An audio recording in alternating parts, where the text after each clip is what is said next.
luxurious hall. The sun's rays made their way through the windows, and the lit candelabra gave even more light. There was a sound of impact. The blonde's eyes darkened. She was on her knees, and contempt was visible in her sky-blue eyes. A drop of scarlet liquid appeared at the corner of his mouth. The brunette angrily asked the girl how she dared to bring Liliana to tears. The girl was sad that Duke Demian was her fiancé. With a malicious smile, Liliana assured the guy that everything was fine with her. Our heroine didn't care because she no longer felt love, anger, or hatred, but only irritation. The girl felt like an idiot because she fell in love with the Duke at first sight when she met him one day at an event. The blonde fell in love with Damian 4 years ago and traveled long distances every day. The Duke asked the girl if she was still tired. The brunette was surprised that the girl was following him even on such a day. It was raining. She carefully handed her lover an umbrella. The girl, looking guilty, asked for forgiveness for the inconvenience, and she assured the Duke that she really wanted to see him. With a deft movement of his hand, Damian knocked the umbrella out of the blonde's hands. A few moments later, the guy fell to his knees and began to writhe in pain. His body trembled and his breathing became heavy and clear. At that same second, the girl rushed to him, wanting to lend a helping hand.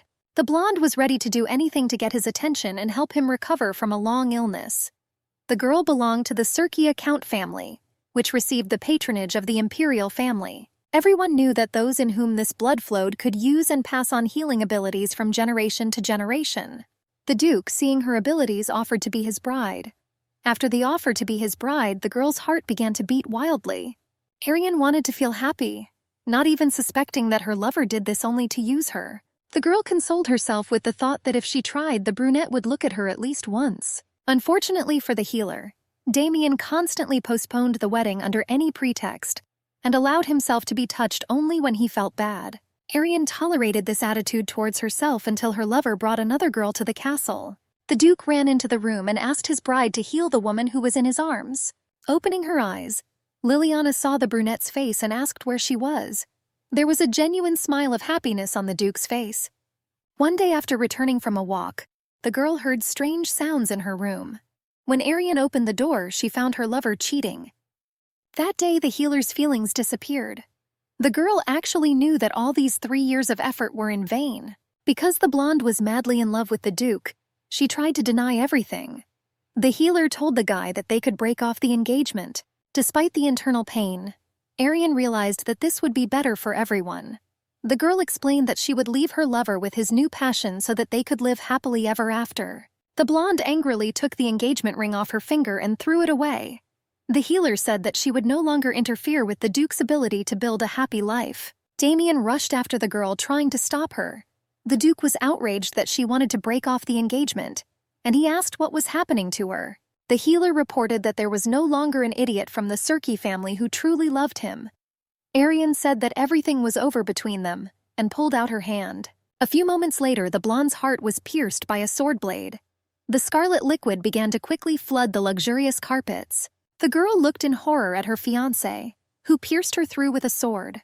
She never thought that he would turn out to be a psycho. Standing next to the blonde, exhausted from pain, Damian explained that he was sure that she would be obedient. The girl asked herself why she so stupidly loved such insignificant trash as Damian.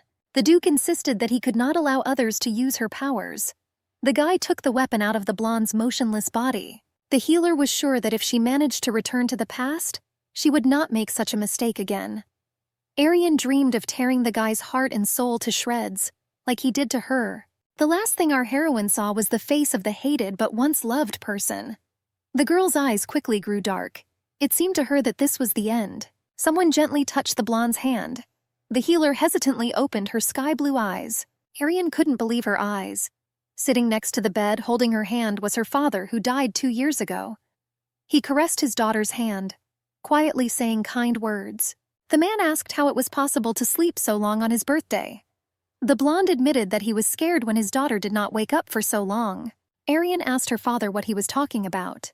Laughing, the man noticed that she had not woken up yet, and asked her daughter to get up as soon as possible. The healer couldn't believe that those painful memories were just her dream. The girl asked her father what year it was. After hearing the answer, our heroine realized that she had returned to the past 4 years ago on her birthday. Tears of happiness quickly began to appear in Arian's eyes. The girl asked her father in surprise whether he really stood in front of her. The blonde felt guilty for a long time that the man, trying to please his stubborn daughter, went to the battlefield to get a gift for the Archduke, after which he left for another world after his mother. The healer was incredibly happy that her father was standing right in front of her. The blonde asked his beloved daughter why she was crying. The daughter threw herself into his arms and hugged her father tightly. Arian wondered if this was an ordinary dream. The man suggested that the girl had a nightmare. The father said to ask the cook to make all her favorite dishes. Patting his daughter's head, the count asked her to quickly get ready to go to the dining room. Having locked herself in the room, the healer realized that the events over which she had been worried for so long could not be an ordinary dream. Arian remembered the terrible days in the Archduke's house and also her miserable death. The blonde was not going to miss this chance. The healer was glad that Damien suffered from an illness that doctors could not usually cope with. The girl understood that the Duke did not yet know that only she could heal him. Arian realized that she could use this chance and destroy the traitor. The Countess realized that if she did not prepare properly, she would expose herself to danger. Arian was sure that she needed the power to protect her family and go to war in her father's place. The girl remembered that there was a man who fit perfectly on all these points. The blonde knew that despite the fact that Cassidon was a slave by birth, he became the commander of the Imperial Knights thanks to the help of the Crown Prince. The healer recalled that in a past life the guy was described in many words. Arian knew that the slave was a great fencing master who appeared once every 1,000 years. The maid carefully combed the mistress's luxurious silky long hair. The healer understood that she could not lose her father in a bloody war again. The Countess tried to convince herself that Cassidon was one of the few people who were much stronger than Damien. She was sure that the best swordsman in the entire empire would return from the war. Arian realized with a shudder that at that moment the guy was performing like a slave in gladiator fights. The girl knew that only a year later the Crown Prince would pay attention to the guy and bring him into the imperial family. The healer was determined to get the slave before the prince noticed the guy. The blonde understood that he would become a sword for their family. Arian was sure that compared to the past, she had changed. The girl was ready to do anything to protect herself and her father. Entering the dining room, the Countess was delighted to see the tables laden with food. Smiling, the man reminded his daughter that she had a birthday on that day, and this is quite natural. The blonde asked the girl to eat more. The Count asked Ariane if she wanted precious stones or a dress as a gift. The healer said that she had one wish. The blonde insisted that she wanted a younger brother. The man hesitated a little at such a request. The Count asked what his daughter meant. The blonde couldn't believe that his daughter wanted him to get married again. Ariane assured that this was not necessary, and she was going to bring him herself. The Countess asked her father if he could trust her. The Count claimed that he trusted only his daughter. The man was perplexed. He didn't understand why his daughter needed a younger brother. The healer explained that if war breaks out, one man from each family will have to go to battle. The blonde knew that violating this rule could result in deprivation of title and confiscation of property, or even the death penalty. Ariane was sure that if she accepted into the family an unfortunate slave who suffered in gladiatorial battles, then it could solve the issue. The girl planned to communicate well with him. She hoped that she could send him to the battlefield instead of her already middle-aged father. The blonde understood that Cassidon could become the commander of the Imperial Knights. She was sure that the slave was the only person who could defeat Damien in battle. The blonde said that he only needed his daughter as his family. Ariane suggested that her words might sound strange, and asked her father to listen to her words once. The healer asked if he thought that it could become a big problem if others found out about her abilities. The girl explained that a strong person is always useful. The Countess explained that because of this, she needed a younger brother who could protect her and her father. Ariane recalled that she had never asked the blonde for something like that. Smiling, the girl assured that she would bring an excellent and strong man who could protect them. The Countess assured her father that he would definitely like him. The man admitted that he allegedly had no idea that his daughter could think about such a thing. The blonde believed that his daughter would not just throw words to the wind. The father was sure that Ariane did this for reasonable reasons. The man noticed that his daughter was always smart beyond her years. The Count said that the daughter could have brought her younger brother or someone else. An expression of incredible joy appeared on our heroine's face. The girl rushed to her father with delight, hugging him tightly. Finally, the man asked the blonde to bring the right person. The blonde warned that he would not call a suspicious person to enter the Count's house. Sasha noticed that the lady was beautiful. The maid asked Ariane if she liked the earrings and necklace. The brown-haired woman was sure that the jewelry would certainly suit the Countess. Smiling, the lady assured that she really liked it. The girl asked the blonde where she was going on her birthday. The coachman carefully helped the blonde to get out of the carriage.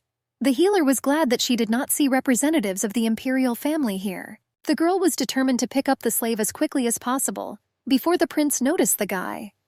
Arian asked the worker to take them to a better place. The clerk asked her ladyship to stand in line.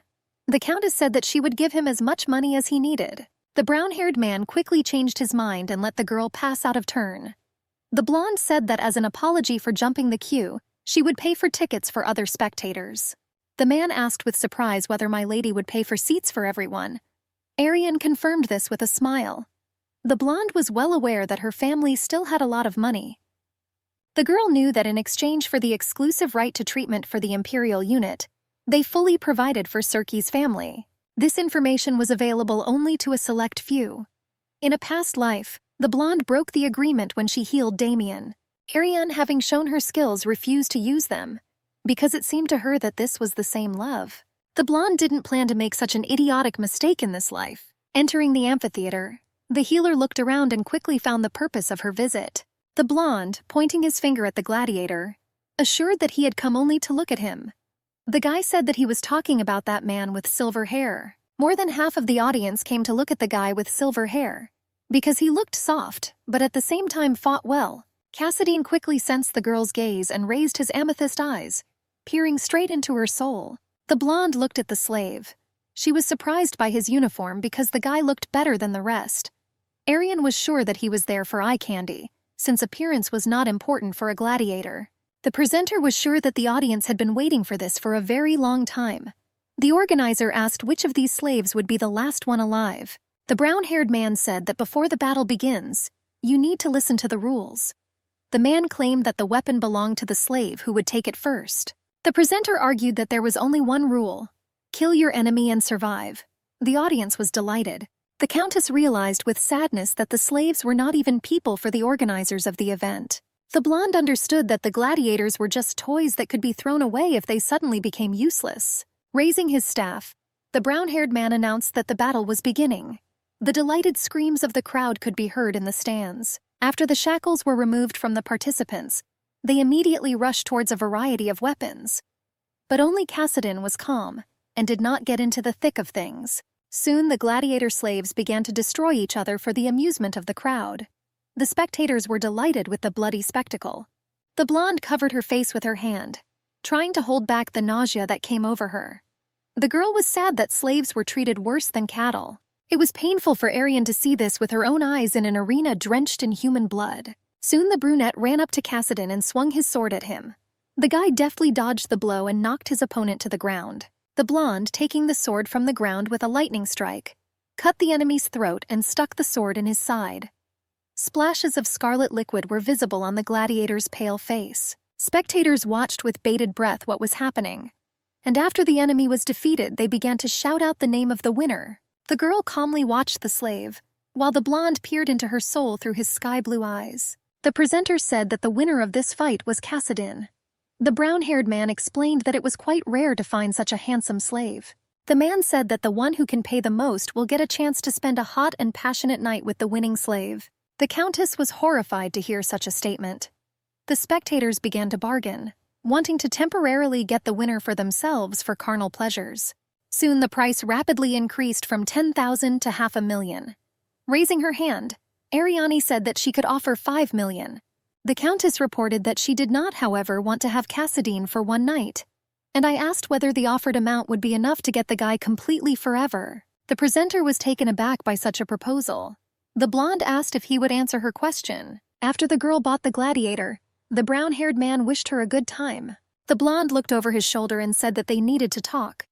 The blonde began to unbutton his shirt, exposing his muscular torso. The Countess, a little taken aback, asked what he was doing. The slave asked if this was why the girl ransomed him. Opening his light shirt, the guy said that he was ready to spend the night with his mistress right now. The healer said that she had brought him for the wrong reason. Arian admitted that she could not take her eyes off his eyes, which seemed to be begging for help. The lady understood that he would not be so wary of her. She was obliged to mix lies and truth. Taking his hand, the girl said that it hurt her to see that even on the back of his hand he had so many scars. Ariane explained that she initially thought of buying him back and simply letting him go. The Countess shared her fears that he could, however, be dragged back into the gladiator arena and used to entertain the aristocrats. The blonde tightly squeezed the slave's hand, after which the guy's scars disappeared. Cassidon was incredibly surprised. He asked the lady how she could do such a miracle. The healer explained that this was the effect of a magical ointment that was secretly passed down in their family. The blonde asked why the girl used such a valuable thing for him. Ariane assured that despite the value of the ointment, human life was much more valuable. Lowering his eyes, the slave admitted that he had killed many people. The girl, trying to support him, reminded him that he had to do something like this in order to survive. The healer recalled that Cassidon did not kill other gladiators because he wanted to. The mistress asked the guy why he became a gladiator slave and where his family was. Lowering his amethyst eyes, which were full of sadness, Cassidon said that all members of his family had died a long time ago. The blonde shared that he wandered around the world all alone and ended up in the arena. Raising his empty gaze, the guy asked the lady what kind of person she was. Ariane said that she was the only daughter of Count Circe. The girl said that her mother died almost immediately after her birth. The blonde asked the guy how old he was. The slave stated that he had recently turned 18. The lady noticed that she was 2 years older. Ariane asked if he wanted to become her younger brother. The guy asked in surprise if she really wanted it. The healer explained that in this way, Cassidon would be able to get rid of the mark of a slave and become part of the Count's family. The girl explained that in this case he would no longer have to kill others, and no one can just ignore him. Smiling, Ariane asked if he wanted to become part of the Count's family. Hope appeared in the slave's amethyst eyes. Cassidon said that if the lady wants this, then he is ready for anything. The girl decided to introduce herself again. The slave gently touched Mistress Ariane's hand. The blonde said that the young man no longer needed to address her as mistress, because they would become a family. Smiling, the guy thanked his older sister, noticing that she had a warm heart. The beating of her heart echoed in the girl's ears. The healer assumed that it was because the guy easily adapts to his environment or because of his strange expression, which appeared only for a moment. Ariane planned to make the blonde part of their family to protect her father and herself, and what he thought himself, she didn't care. Smiling, the girl offered to go to the right place. The blonde hoped that her younger brother would become her shield and sword. The man was a little taken aback that his daughter brought a gladiator slave into the house and began calling him younger brother. The Count explained that he would understand perfectly well if Ariane decided to make him her guard, but not her younger brother. The father asked the healer what she was thinking about. The blonde said that he would immediately kick out this terrible person. The girl could not understand her father's anger, because she had warned him in advance that she would bring a slave. The healer apologized for not consulting the man, and she said that she had thought of everything in advance. She explained that if war comes, the Count will have to go to the battlefield as the only man from their family. Ariane assured that if there was another man in the family, the father would be able to avoid a similar fate. She explained that Cassidon was a very talented person who would be able to return even after the war. Looking at his daughter in surprise, the Count asked if she had planned this from the very beginning. The blonde's hands trembled violently, but the healer gently took his hands to calm him down a little. The Count said that he needed time to be alone. He asked to be allowed to collect his thoughts. Walking out of her father's room, the blonde saw a beautiful sunset. The girl remembered with a shudder of heart that at the same time she died at the hands of Damien. The healer despised the Duke for healing his heart. Otherwise, he would take the sword to hers. The Countess heard the cries of birds, and she realized that they were similar to human ones, who did not let her forget because of whom she died. The blonde dreamed of doing Damien 1,000 times worse than he did to her. Ariane understood that she could not miss the slave, and he was supposed to become her younger brother. Entering the room, the girl asked with a smile whether Cassidon had washed himself. The Countess asked the servant to bring food directly to this room, since her younger brother was hungry. Cassidon asked his sister if he looked strange. The healer assured that not at all, and I noticed that the clothes he had chosen suited him well.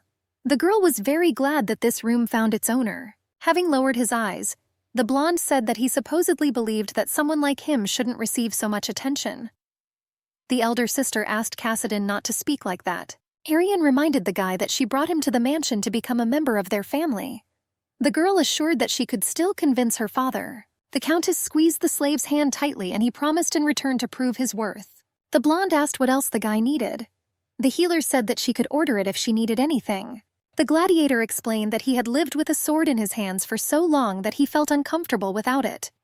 The brother told the blonde that he would be glad if he had any sword.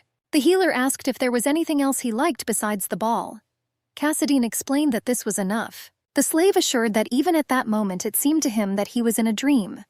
Taking the girl by the hand, the blonde said that he really liked her. The guy admitted that from their first meeting he could not take his eyes off her. Closing his eyes and kissing her hand, Cassadine assured that if this was a dream, then he dreamed of never waking up. The guy promised that even if Arian leaves him, he will never hate his sister for it. The healer was amazed that a man who was treated like an animal in one day of their meeting threw out the right words. Arian suspected that there was some reason why he was still alive. Looking into the amethyst eyes, she realized that he was silently begging not to leave him completely alone in this cruel world. The mistress told the guy that she had no intention of leaving him. The girl asked the blonde to feel free being next to her. The healer understood that it was better to play along with him until the younger brother opened his heart to her.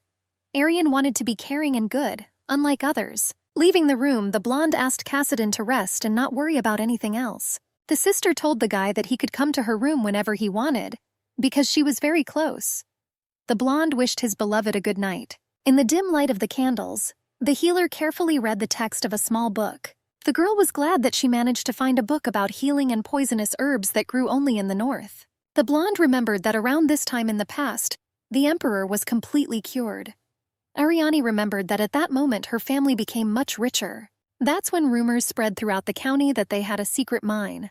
The blonde remembered that at a reception in honor of the crown prince's 20th birthday, she met a brunette. The healer remembered that a lot of her family's money went to Damien, and as a result she met a tragic end. The blonde did not plan to forgive the traitor. The candle has already gone out, and the girl understood that there was only a month left before the reception in honor of the crown prince's birthday. The healer laid her head on a soft pillow but could not fall asleep for a long time. Many different thoughts were spinning in Arian's head. The countess knew she needed to learn more in order to stand against Damien. She couldn't afford to miss a single piece of information. When the girl began to fall into the long-awaited sleep, there was a persistent knock on the door. Cassadine told his sister that he wanted to tell her something. Rising sharply from the cozy bed, the girl asked her brother to come in. Looking down, the guy said that he knew it was impolite to come at such a time, but he could not sleep. Remind the slave that the countess said that he could come at any time. Therefore, I decided to come to her no matter what. Smiling, the blonde said that she was reading a book and just lay down. Cassadine asked what kind of book it was. The guy hesitantly read the title, which made the blonde very surprised. The blonde explained that the rarer product was much more expensive, and he had to learn to read and write, as well as learn aristocratic etiquette. He sadly argued that slaves were a common commodity. Arian was surprised because the more the slaves knew, the more difficult it was to control them. The girl understood that usually in the Seville Empire slaves could not learn to write or read. The blonde understood that it was too early to interrogate the guy, since he was still wary of her. The girl asked Cassadine not to worry and promised that this would not happen again. The slave admitted that he could not sleep because of his worries, and he asked whether the lady would mind him lying down next to her. Arian was a little taken aback by this question. The healer remembered the guy's first question, which he asked her after his ransom from slavery. The blonde quickly realized that this was a test. The countess was determined to prove the sincerity of her intentions. Smiling, the girl lifted the blanket and told the guy that if he wanted, he could lie down next to her. Ariani noticed that her younger brother was very worried about the change of scenery. The blonde said that every night he dreamed of those whom he was forced to kill. Cassadine explained that in his nightmares, the murdered gladiator slaves would reach out to him with their bloody hands and flimsy necks, asking in whispers why they were dead. The countess reminded the guy that this was not his fault. The blonde explained that the murder was murder and there was no justification for it. Arian said that this was normal because he was consumed by guilt towards the murdered man. The girl drew his attention to the fact that he did this not for pleasure, but for the sake of his protection. The healer wondered if she appeared in the same way in Damien's dreams. The blonde admitted that it was the first time in his life that he had heard such words. The sister asked Cassadine what kind of life he had. The former gladiator explained that before her appearance there was nothing special or interesting in his life. The healer was very sorry that she could not heal mental wounds, unlike physical ones. Ariane recalled that over time, even the deepest wounds heal, and the main thing was not to open them again. The blonde assured that only good days lay ahead for her younger brother. The girl gently touched his cheek with her hot hand. Cassidin noticed that she was the only person in the arena who shone so brightly. The blonde thanked his big sister for taking him with her. The healer closed her eyes quite quickly after a short time. Small streams of fresh air swayed the translucent curtain, through which the twinkling of distant stars could be seen. The clock ticked its second hand rhythmically. Ariane opened her eyes slightly, feeling the guy's gaze. Her brother gently pushed a strand of silky blonde hair away from her face. Hanging over the girl, the blonde wished her sweet dreams and carefully covered her with a blanket. When Cassidine left the room, the healer realized that he was lying to her. The Countess reminded herself that she too was pretending to be a sweet sister and becoming like him. Ariane realized that in the gladiatorial arena, there are no other feelings other than cruelty. The girl remembered that she did not hope that he would immediately trust her.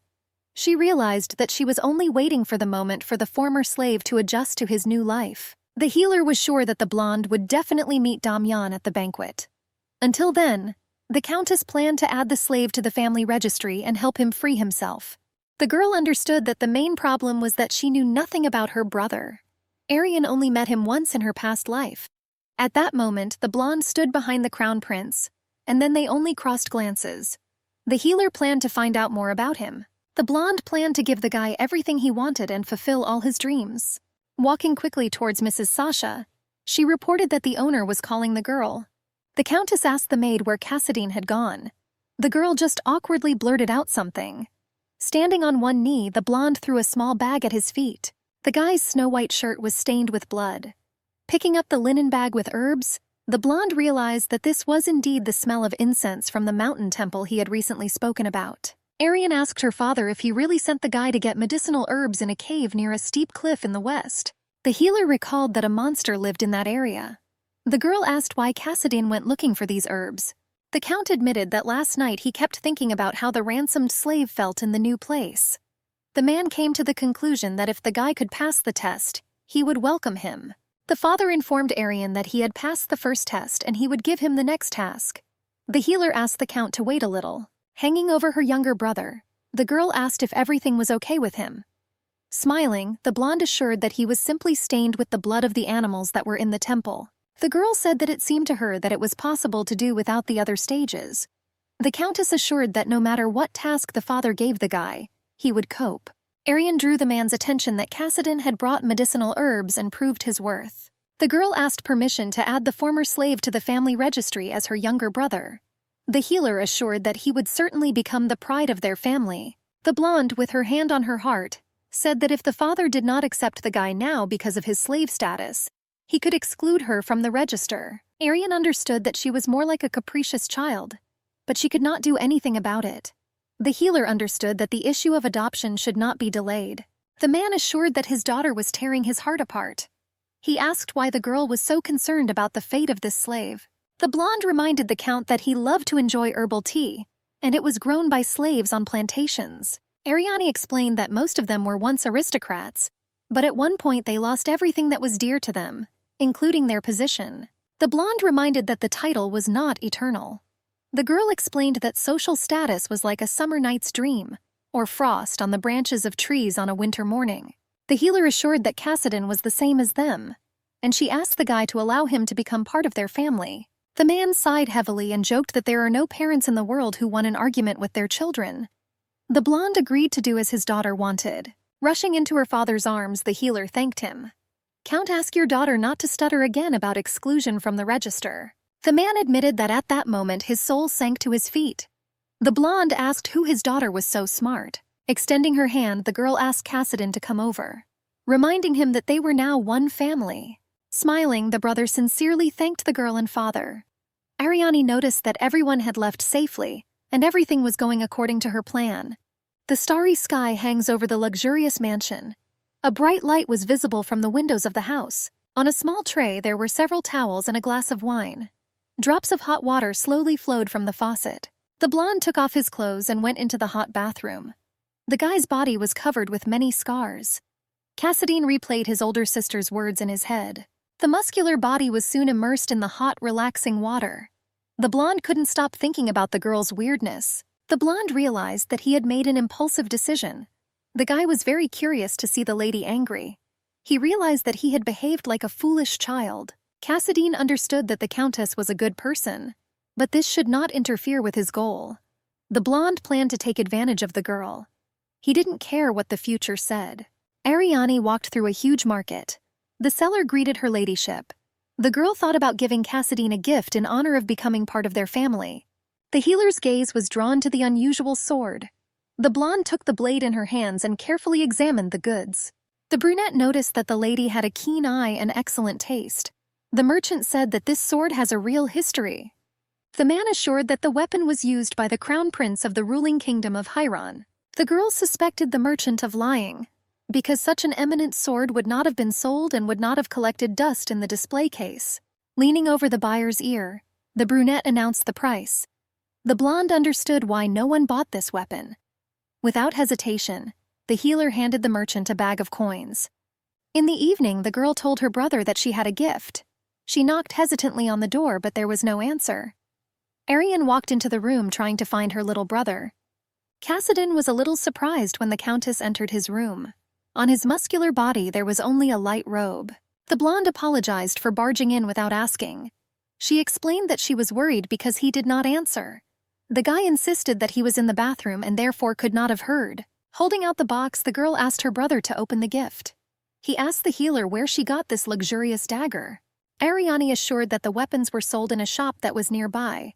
The girl reported that the merchant assured her that there was no sheath for this weapon. Cassadine explained that the weapon must have a sheath. Looking at the guy with surprise, the Countess asked how he knew this. The brother told the girl that such daggers usually always come with a scabbard. The guy was convinced that such a good product should come with a kit. The blonde explained that according to the seller, the scabbard was lost long ago. Ariane said that the merchant allegedly claimed that this sword was used by the crown prince of some kingdom. The healer extended her hand to the guy and asked if she should order a new sheath. Cassadine insisted that this was not necessary, since in the gladiatorial arena he dealt with different types of weapons, and this was not a problem. Smiling, the guy explained to his sister that he was very happy about this gift. The Countess welcomed the former slave as a new member of her family. The blonde noticed that she was too kind to him. Cassadine was sure that it was great luck for him to meet such a humane person.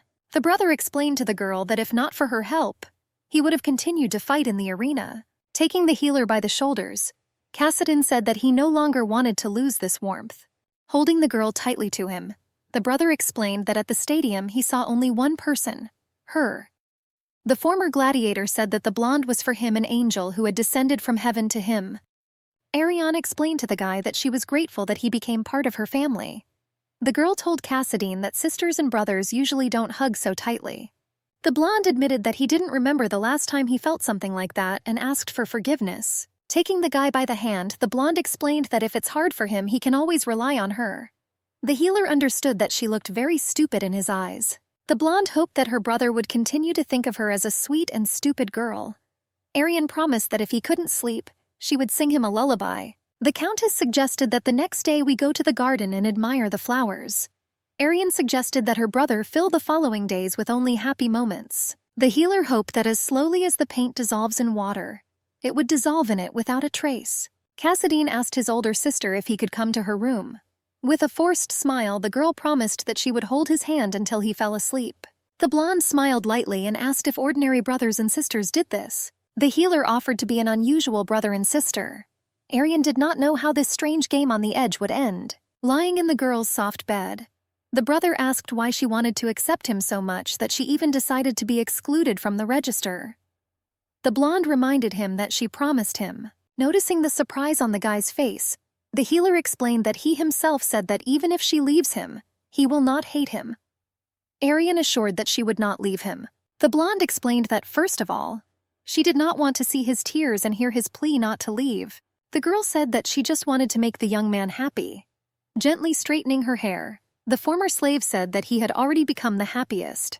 When the healer closed her eyes, she could not stop feeling his persistent, searching gaze, but still tried to relax and fall asleep. The Countess wanted to lower Cassadine's guard. That night, as well as the next, Damien appeared in Ariane's dreams. When the blonde opened her eyes, she felt like crap. Arian looked around and realized that her younger brother had already gone home. The healer's attention was drawn to the fact that one of her books was not on the shelf. Sasha entered the room and bowed. With a smile, the brown-haired woman told the lady that she had found out what the lady had asked for. In a whisper, the maid said that the guy's past was very strange and mysterious. Sasha suggested that the guy might not be a slave at all. The lady asked the brown-haired woman to tell her in more detail. Sasha said that it was quite difficult for her, but she still managed to find the slave trader who came across Cassidon several years ago. The man came across the blonde man as he lay unconscious on the road. The blonde's clothes were quite expensive, so the slave trader decided that he was of noble origin. The slave trader remembered the guy well, since that meeting came as a surprise to him. The brown-haired man even perfectly remembered the place where he found that guy. The blonde doubted that Cassidon was lying. The Countess knew very well that manners are difficult to learn, but aristocrats lived side by side with etiquette from birth. The girl understood that she should be more attentive with her ward. Arian, praising the maid, reached for a small box. The healer took out a luxurious decoration from there and asked the maid to accept this gift. Confused, the brown-haired woman turned to Milady. Arian asked if these precious stones were not enough. The blonde said that she could give more if necessary. Sasha clarified that she did not do this for the sake of compensation. The maid assured that it was enough for her that she was able to help her mistress in some way. The brown-haired woman noticed that the maid had not been looking like herself lately. The maid asked for forgiveness and explained that she herself did not know what she was saying. Sasha asked the girl to forget what she said.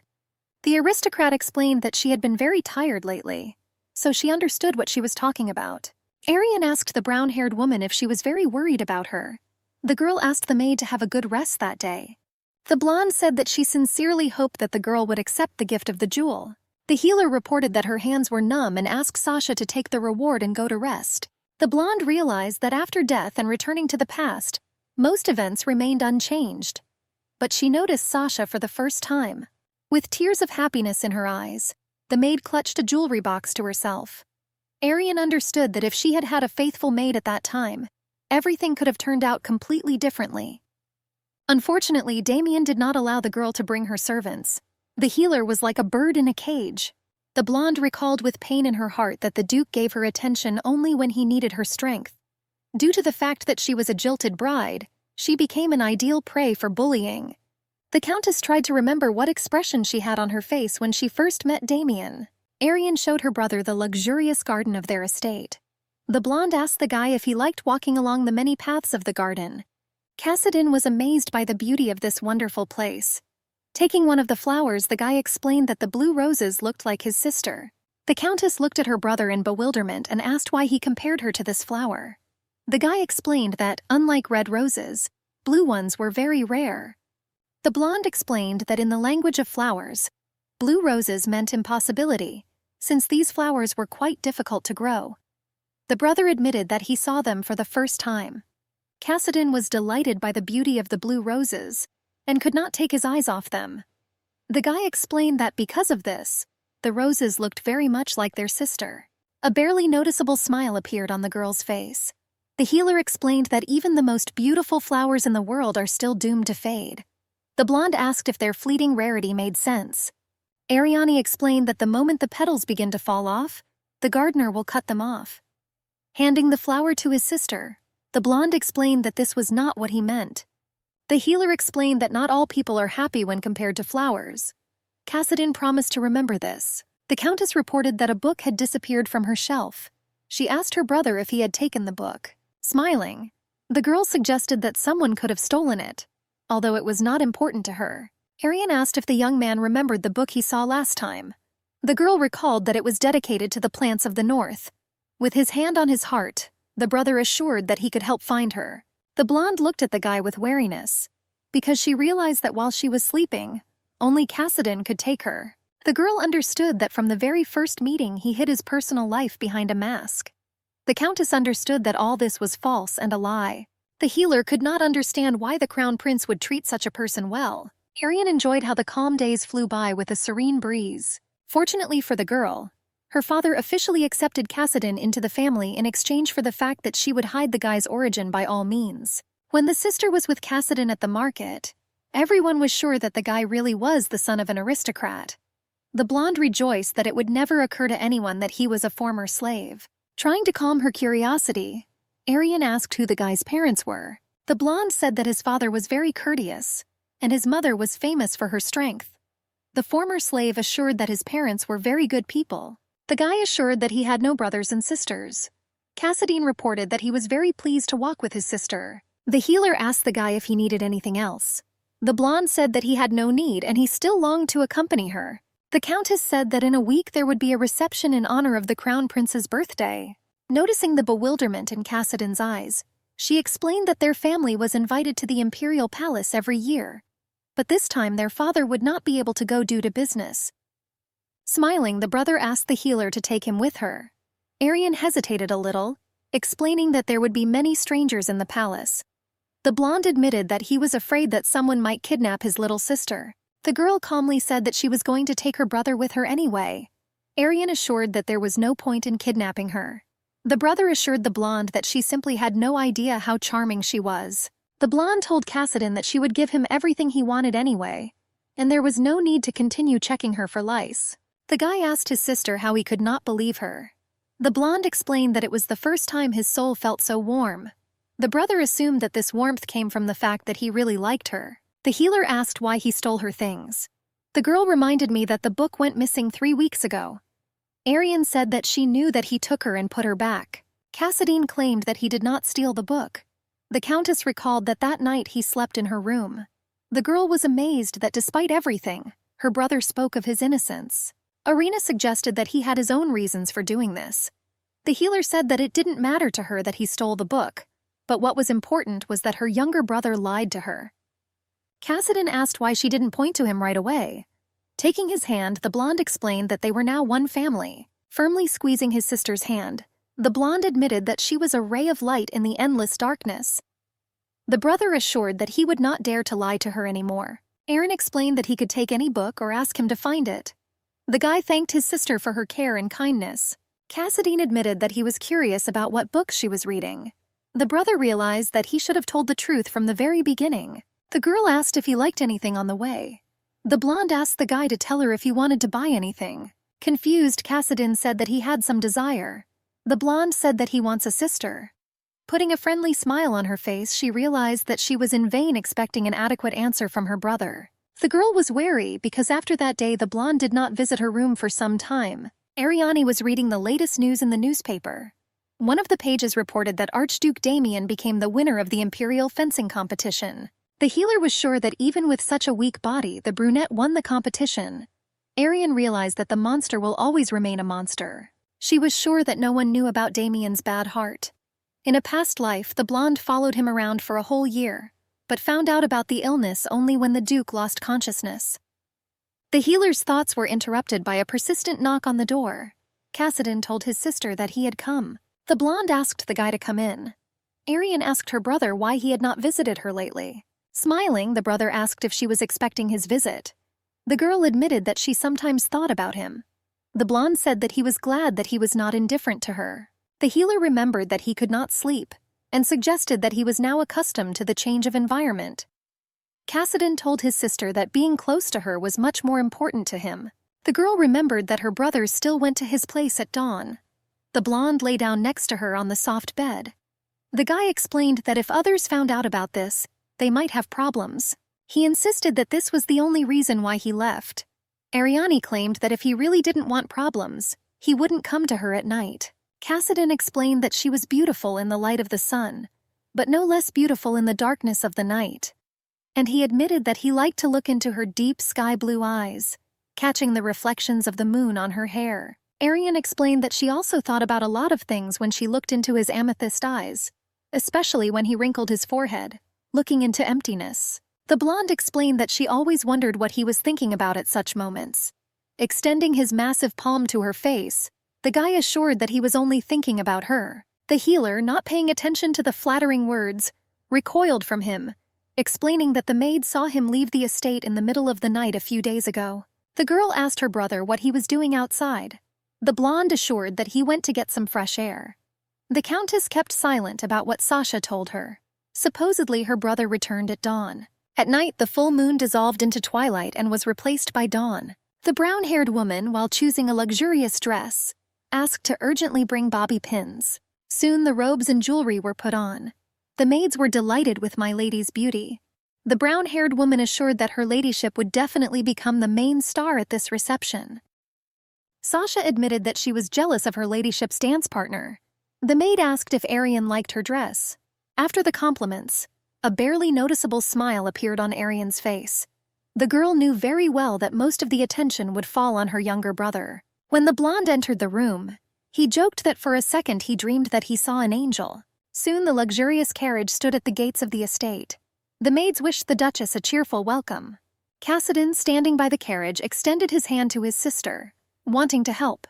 The girl hesitantly extended her hand, touching his rough palm. Arian informed the blonde that the seat opposite her was empty. The blonde said that he could already let go of her hand. The guy admitted that he wanted to spend a little time with her. Laying his head on the Duchess, the brother noticed that she smelled very pleasant. The blonde wished that time would stop for a while. Cassidon was sure that at the reception everyone would be staring at his sister. The guy suggested that he would be angry because of this. The Duchess ordered her brother to stop these jokes. The healer asked why he behaved in such an inappropriate manner. Arian recalled that he was her younger brother. The blonde said that she was sincerely wondering why he was lying. The girl said that she knew that he was unlikely to admit the reason, and said that she still wanted to know. Smiling, the blonde asked if her brother would consider this greed on her part. Outside the window one could see fields where peasants were actively reaping wheat with huge sickles, and the children of commoners played in the dense thickets. The guy was furious that Arian didn't believe him. The blonde assured that it was not so. She noticed that when he lied, the corners of his lips rose upward, and his eyelashes trembled slightly in front of his eyes. Smiling, Arian explained that the young man did not know how to lie at all. The blonde asked his sister who she really was. Soon the outlines of the luxurious imperial palace began to be visible outside the window. The healer looked out the window and said that they had already arrived. The girl remembered that she often visited these places, especially in childhood.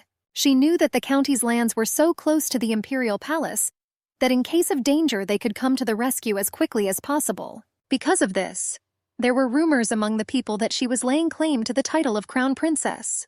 Looking out the window, the brother said with delight that they were finally at their destination. The guy carefully extended his hand to his sister, trying to help. Noticing his gaze on her, Arian asked if he wanted to say something. The blonde explained that on that day his sister was incredibly beautiful. The healer explained that he was full of compliments today. Cassidon assured that he would be more grateful if she called him courageous. The blonde suggested that her brother go with his version. The girl handed the envelope with the invitation to one of the knights. The guy asked who was next to the countess. The aristocrats began to discuss the handsome man when they saw the guy for the first time. The brown-haired man asked who the guy was. The healer claimed that he was her younger brother. Standing arm in arm with Cassidine, the blonde turned her gaze to the luxurious hall of the estate. A hall opened before the eyes of the guests, which was full of crystal statues. Ariane looked around and realized that everything remained the same as it was many years ago. The girl knew that Damien would be late for the appointment that day. The blonde understood that there was only one difference from the past. The healer's thoughts were interrupted by the guy's gentle voice. Cassidon asked his little sister what she was thinking about. The girl with fiery red hair approached Lady Circia with a smile. Christine bowed and said that she was honored that the Countess remembered her. Evelyn Christine was a lady from the family of Count Christine, who became rich in diamond mining. With a shudder of heart, the healer realized that more than 100 slaves had died in the mines.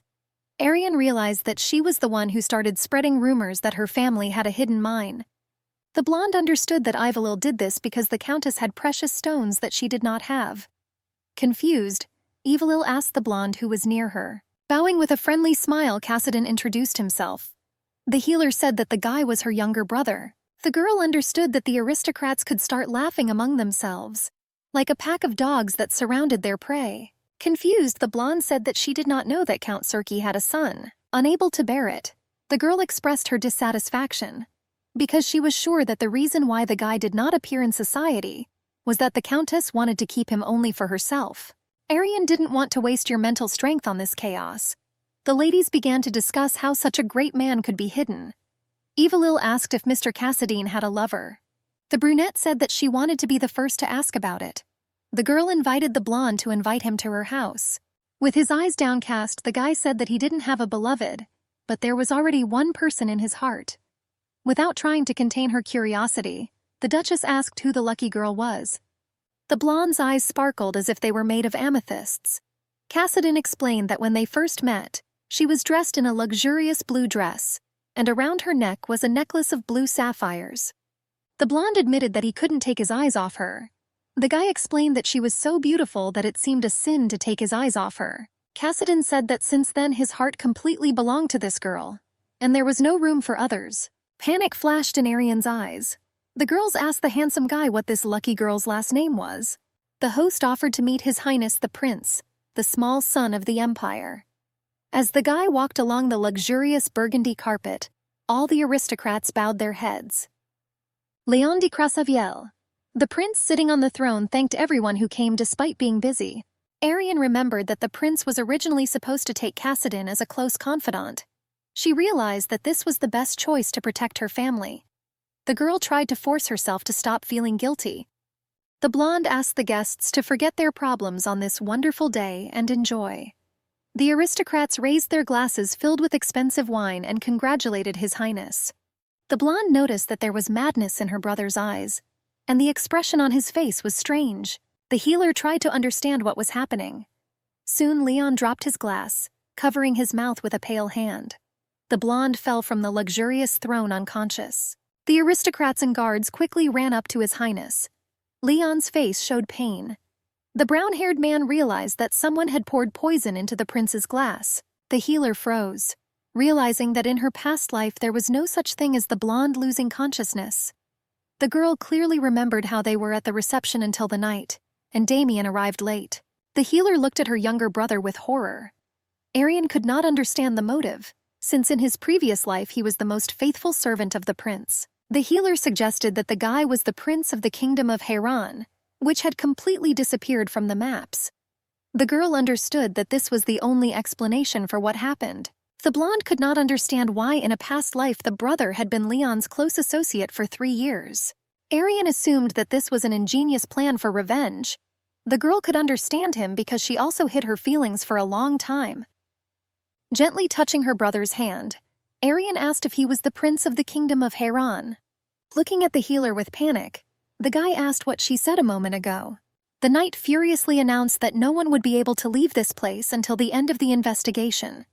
The brown-haired man, standing at the door, explained that this was an order from the emperor, since the criminal could be at the banquet. The man warned that if someone behaves suspiciously or tries to force their way out, that person will immediately be considered a criminal. One of the aristocrats asked in surprise whether there could be a criminal among them. The brown-haired man asked who dared to do such a thing on the prince's birthday. The man said that he was ready to swear on his title that he did not do this. The darkened knight said that all the details would be revealed after the investigation. Ariane held her brother's hand tightly. The girl understood that he was trembling not because of fear, but because of his rage towards her. Sighing heavily, the blonde told her brother that everything was fine and asked him not to do this again.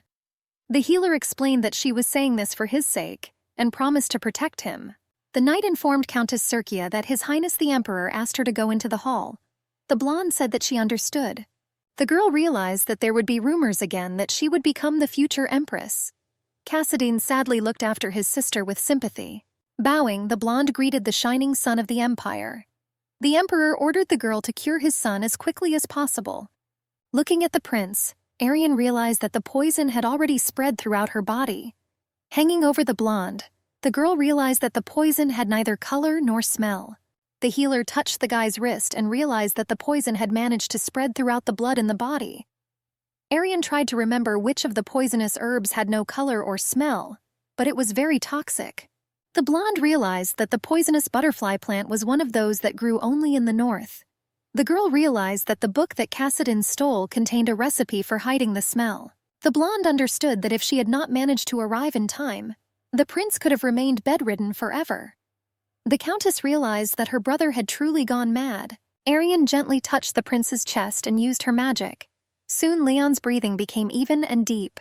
Looking up, the girl said that she had removed all the energy of the poison. The countess's sky-blue eyes hid the storm that was raging in her soul. Leon soon came to his senses. but his father reported that he felt relieved. The emperor promised to be sure to thank the healer. The man said that she could have asked for anything in return for the help provided. The blonde explained that she only did what she had to do. Wary, the emperor asked who dared to do this on Leon's birthday. He suggested that the criminal apparently really wanted to die. The healer reported that she was able to detect the components of the poison that was used to poison the prince. Arian understood that she could use the emperor's trust to her advantage. The countess asked for forgiveness and hesitated a little. His Highness said that everything was fine and asked the healer to tell him. Looking up, Arian said that the main component was a poisonous butterfly plant that grew only in the north. She understood that the only way to save Cassadine was to transfer the blame to someone else. The girl knew that the emperor's younger brother was the ruler of the north. Arian knew that Damien was the only child he left behind. The blonde explained that the plant of the poisonous butterfly was very toxic, that it can only be determined by its smell, but if you mix it with jade powder, the smell will disappear. The healer understood that this would be enough to sow suspicion.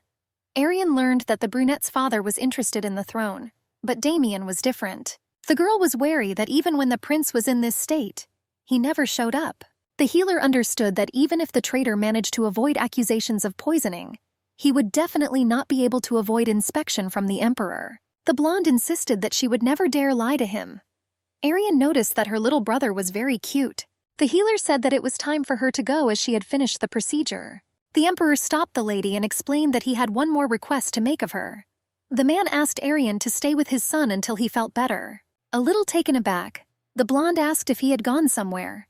The emperor said that he could not keep all the aristocrats in the hall. A barely noticeable smile appeared on the countess's face. The girl realized that no one suspected Cassadine of the crime. Bowing, the blonde said that she would fulfill the emperor's request without any problems. The blonde said that he relied on her and headed towards the exit from the luxurious room. His Highness thanked the girl again with a smile. Arian was surprised that the emperor trusted her so much.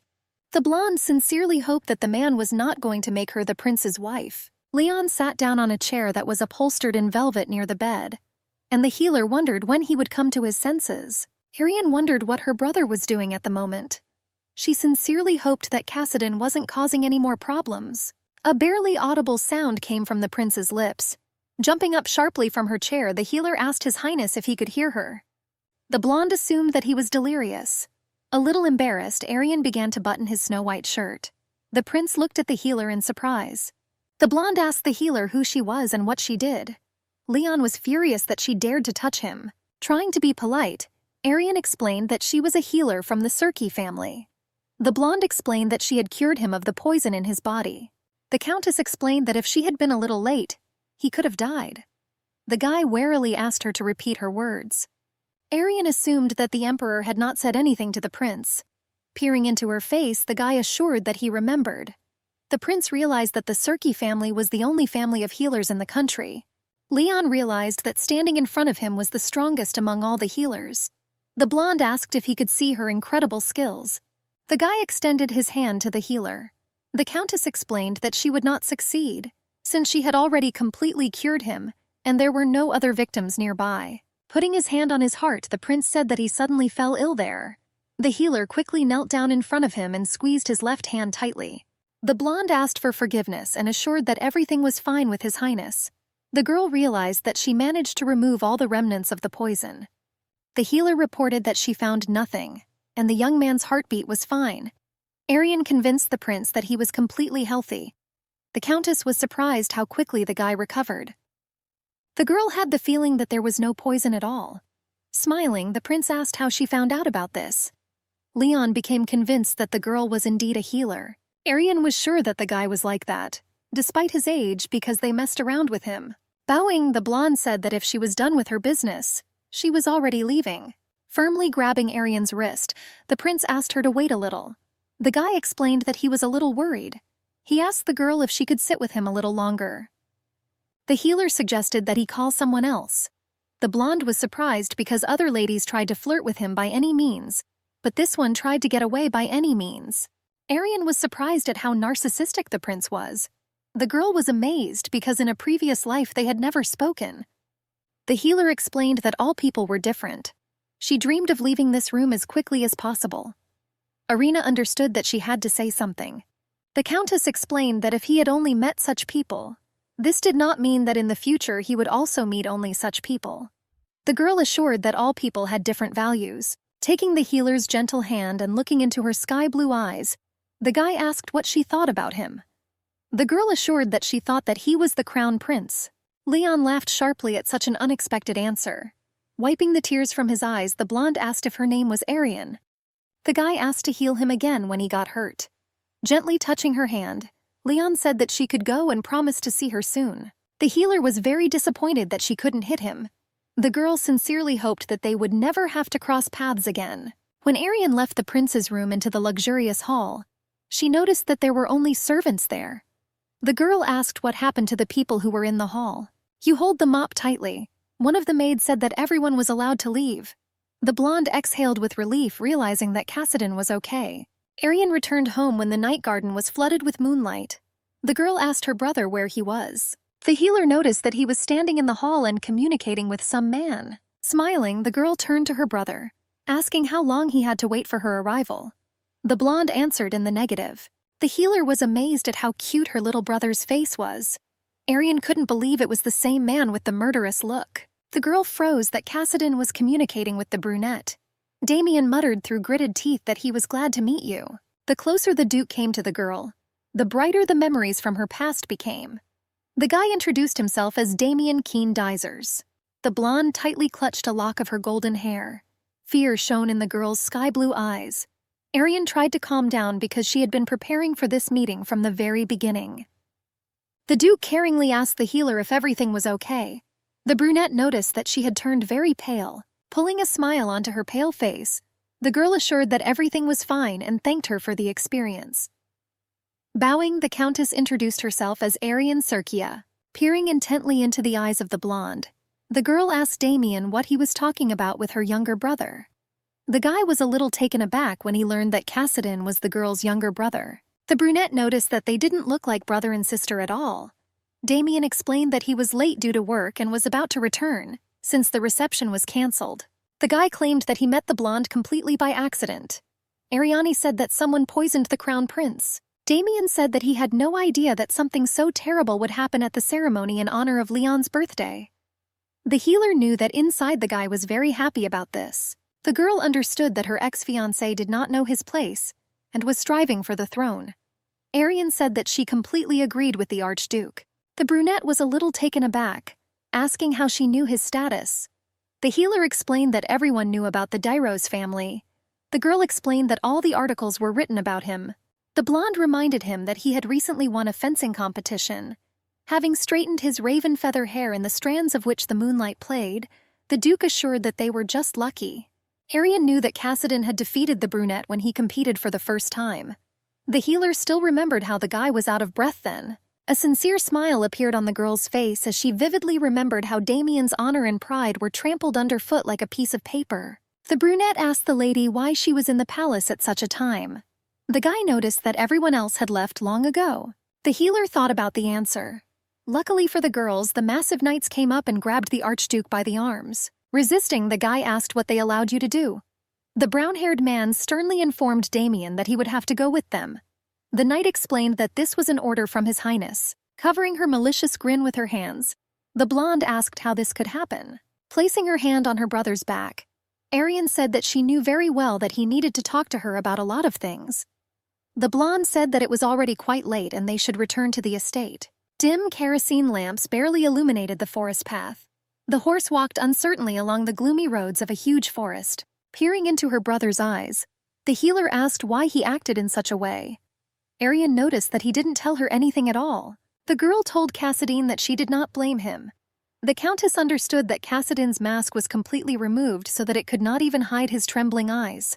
To her great regret, Arian knew that if the truth was revealed, not only the slave, but her family would suffer. Peering into his amethyst eyes, the girl asked whether he was the prince of the kingdom of Haran or a slave or someone else.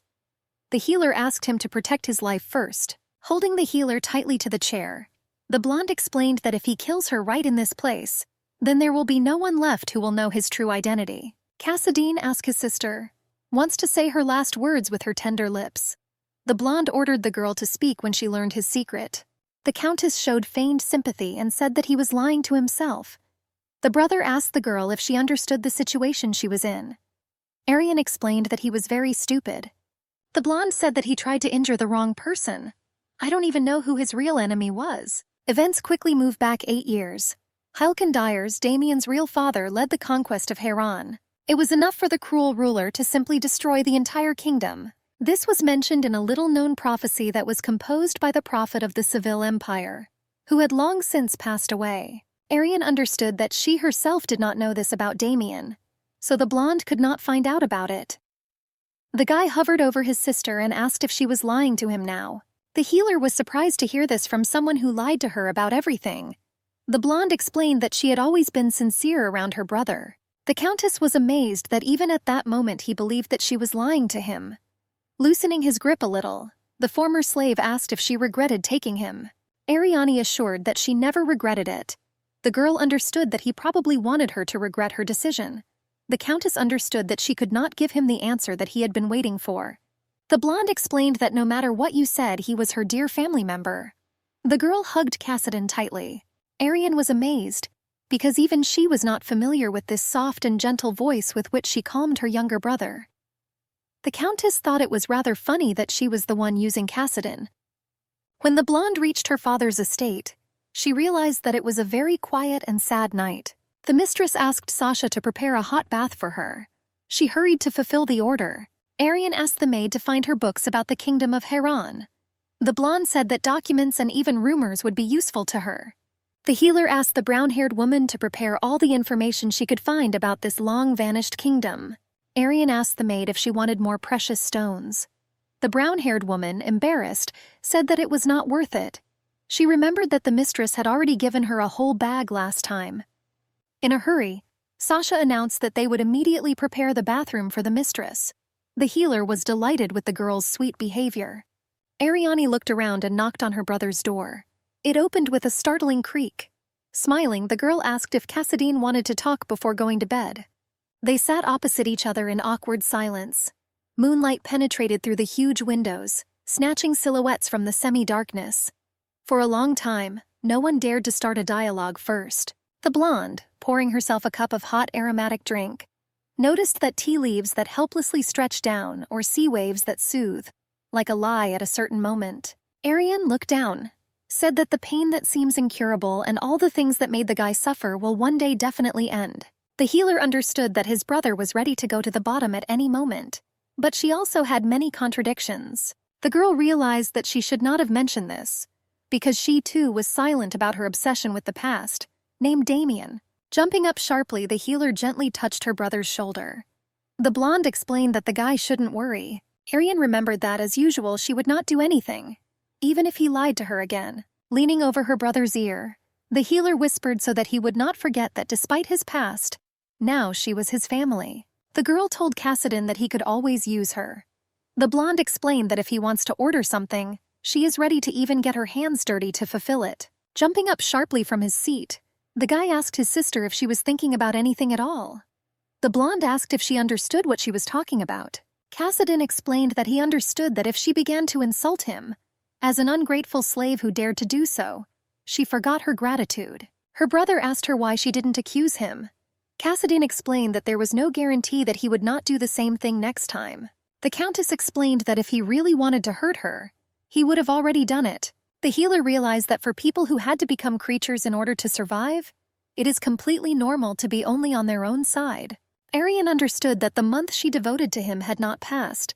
The blonde noticed that her brother was becoming more and more like her.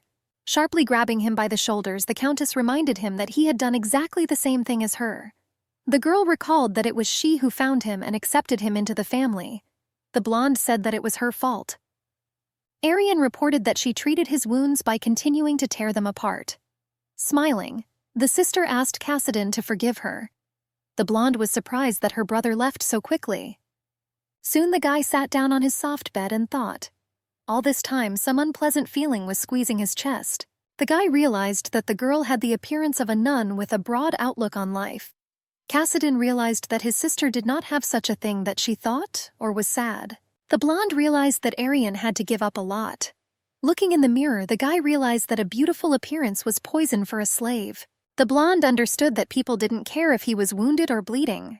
They were only interested in his strong, beautiful body. Cassidon tried so hard to hide his past life in order to survive that he could not afford to fall into despair. The blonde couldn't understand why he was doubting at this moment.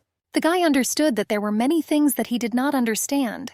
His head was filled with different thoughts and emotions. Cassidon was surprised that he felt a strange sense of security next to such a suspicious girl. The guy was overwhelmed with a feeling of defeat. Throwing a robe over his work, the blonde straightened his luxurious silver hair. He persistently knocked on the door, addressing his sister. The guy told Arians that he wanted to know more about her. The brother explained that he wanted to apologize and hear her voice. Cassidon said that his body temperature had recently risen. The healer worriedly asked if he was in pain. He put the blonde's hand on his heart and explained that the temperature was getting higher. Cassidon asked his sister what happened to his body. He looked with love at the one he was ready to kill a couple of hours ago. The blonde was delighted with the beauty of the girl. The guy said that the healer's beauty blinded his eyes every time and his hands were very tender, soft, warm. Sharply retreating from him, Arian was amazed that the large scar on his hand was a burn. The blonde man stepped back from his sister, looking at her in surprise. The girl noticed that she had many marks from knives and axes. One of them was from prolonged malnutrition. The Countess explained that even on a gladiator, artificially applied marks are immediately visible. The girl assured that some of them did not appear during the battle. Arian asked if he was tortured. There was only bewilderment on his brother's face. The healer asked her to confirm her assumption. The girl asked the guy to sit down for a while. The blonde covered her tender amethyst eyes with an elegant hand. After a few moments, the healer used her magic. Bright rays filled the gloomy room. The blonde said that she was ready and opened her eyes. The guy looked at his body with confusion. There was surprise in Cassidon's eyes. My sister said that she used the ointment that she told me about last time. Smiling, the girl said that if she had known, she would have immediately cured him then. The healer was surprised that despite all his pain, he could not say about it. The blonde asked for forgiveness, explaining that she understood how difficult it was for him. She gently touched his hand, calling him her beloved little brother. The Countess said that he could not worry and go to bed. Sitting by her bed, Cassidon realized that it was he who was trapped. With a shaky breath, the brown-haired woman burst into the room, saying that the lady needed to get ready as soon as possible. The lady calmly combed her luxurious golden hair and asked what all the fuss had been all about since the morning. With shining eyes, Sasha announced that His Highness the Prince had arrived at the estate. The blonde asked why he came. Shrugging her shoulders, the maid said that he wanted to see her in person. The brown-haired woman explained that he was waiting for Arian in the living room. The brown-haired woman invited the mistress to comb her hair. After hesitating a little, Arian asked if he had said anything more. The healer reassured herself that the prince had not discovered that Cassidon was guilty of attempted murder. The maid suggested that His Highness fell in love with the lady at first sight. Sasha explained that despite the horror that had happened, the evening passed and he came to see her. A little embarrassed, Arian doubted the assumptions of her personal maids. The blonde's face showed no emotion. The healer was sure that he came because of his curiosity, even after what happened. The girl assumed that the prince had no business at all. Arian admired the patience of Cassidon, who served the ruler for many years. The brown-haired woman said that the entire empire was upside down. The girl said that the suspect in the attempted murder is Archduke Damien. Sasha explained that she was in an imperial dungeon. The maid could not understand what the brunette lacked if he did such a thing. The girl explained that there was no precise evidence, so the Archduke could be released soon. The healer understood that yesterday's evidence was not entirely logical. The girl realized that Damien, whom she knew, could get out of such a situation even if the truth was guilty. Arian knew that her former lover, when released from prison, would try to find the real criminal. The Countess suggested that if he found out the truth, he would force Cassidon to join him. The blonde understood that she would need to meet with someone on her side and resolve everything. Unfortunately, Arian could not find more evidence of Damien's guilt. The girl planned to create a dramatic meeting. Interrupting the mistress's thoughts, the brunette asked when she wanted to get dressed. Ariane explained that she wanted to dress as luxuriously as possible. My brother met the Countess and asked where she was in such a hurry. The girl, without slowing down, explained that a man was waiting for her in the living room. Cassidon asked if he could come with her. A little embarrassed, the blonde explained that it would be inconvenient. The brother asked Arian why she was against it. The healer understood that the blonde was an interested party who was trying to poison the prince. Smiling, the guy suggested that the guest was very important. Arian understood that the beast, which had failed to carry out its manipulations, was no longer afraid to show everything that was real. The blonde couldn't understand why this made her so happy. Cassadine remained standing there, completely confused. Leon met the girl with a radiant smile. The prince said that he almost died of boredom while he was waiting for her. The healer understood that he had recently almost died for real. Bowing, Arian asked for forgiveness for being late and greeted the small son of the empire. The blonde, explaining that there was no need to behave so formally, reminded that this was not the first time they had met. The girl could not understand why he pretended to be so friendly. Arian reminded herself that she needed a prince to meet Damien. The blonde tried to remain calm. The small son of the empire assumed that the countess was interested in his such an early visit. Without hesitation, the blonde decided to say everything straight. Stretching out his hand, Leon offered the countess the pack as his wife. Smiling, the prince assured that his father also agreed with him. The guy said that he really was grateful that the healer saved his life. The blonde asked if it was true that the girl's family had amassed their fortune through mining. Leon reminded the girl that the family of healers, which receives the protection of the imperial family, cannot afford much because of the written rules. The blonde explained to the girl that His Highness was also worried about this. Arian said that she was very embarrassed by such a sudden proposal. The healer said that she had enough of everything in life. The guy couldn't believe that she was ready to miss the chance to become a noble bride of the empire. The blonde sincerely thanked her for such warm words and explained that she needed feelings. Smiling, Leon said that the healer was not at all what he expected. The guy told the lady that she was a very interesting person. Behind the countess, there was a creak of the door. The girl could not understand who dared to enter without knocking. Piercing the uninvited guest with his amethyst eyes to the depths of his soul, Cassadine asked for forgiveness for interfering with the conversation. Cold beads of sweat began to slowly flow down the blonde's face. The countess realized that despite the fact that the guy's face did not reveal the guy's emotions, he was really apologizing. The blonde explained that he brought them cookies because he assumed that they would be very hungry. The girl assumed that her brother took the treats from Sasha. The prince thanked the guy for his concern, saying that he could leave here. The blonde moved from his place and rolled his eyes at me. His Highness repeated once again that he could be free. Arian asked for forgiveness and explained that he was her younger brother. The second son of the empire noticed that they did not look alike at all due to the fact that one had silver hair, and the other had golden hair. The guy noticed that their eyes were completely different colors. Smirking, Leon suggested that they were not of the same blood. The healer explained that despite the fact that they had no family ties, he was still her only younger brother. The prince noticed that the guy was too handsome to be recognized as just a younger brother. The blonde understood why the girl was so demanding. Ariane said that her brother was right. He was very handsome. Leon laughed. It would be very good if this handsome younger brother left the room and did not interfere with the conversation. The second son of the empire reported that they discussed very important things. Cassadine asked why he couldn't listen to their conversation. The blonde said that if he wanted it so badly he could tell. Smiling, the prince said that the guy's sister would soon become his wife. Angry, Arian reminded him that she had refused him. Leon explained that if she really wanted to refuse his offer, then she would have to come to the palace in person. The blonde explained that tomorrow morning he would be waiting for her at the palace fountain. The guy asked his beloved to come alone. The brother asked Arian whether the prince was telling the truth. The countess said that this was not a lie. Frowning his eyebrows, the blonde asked if she would go to the castle tomorrow.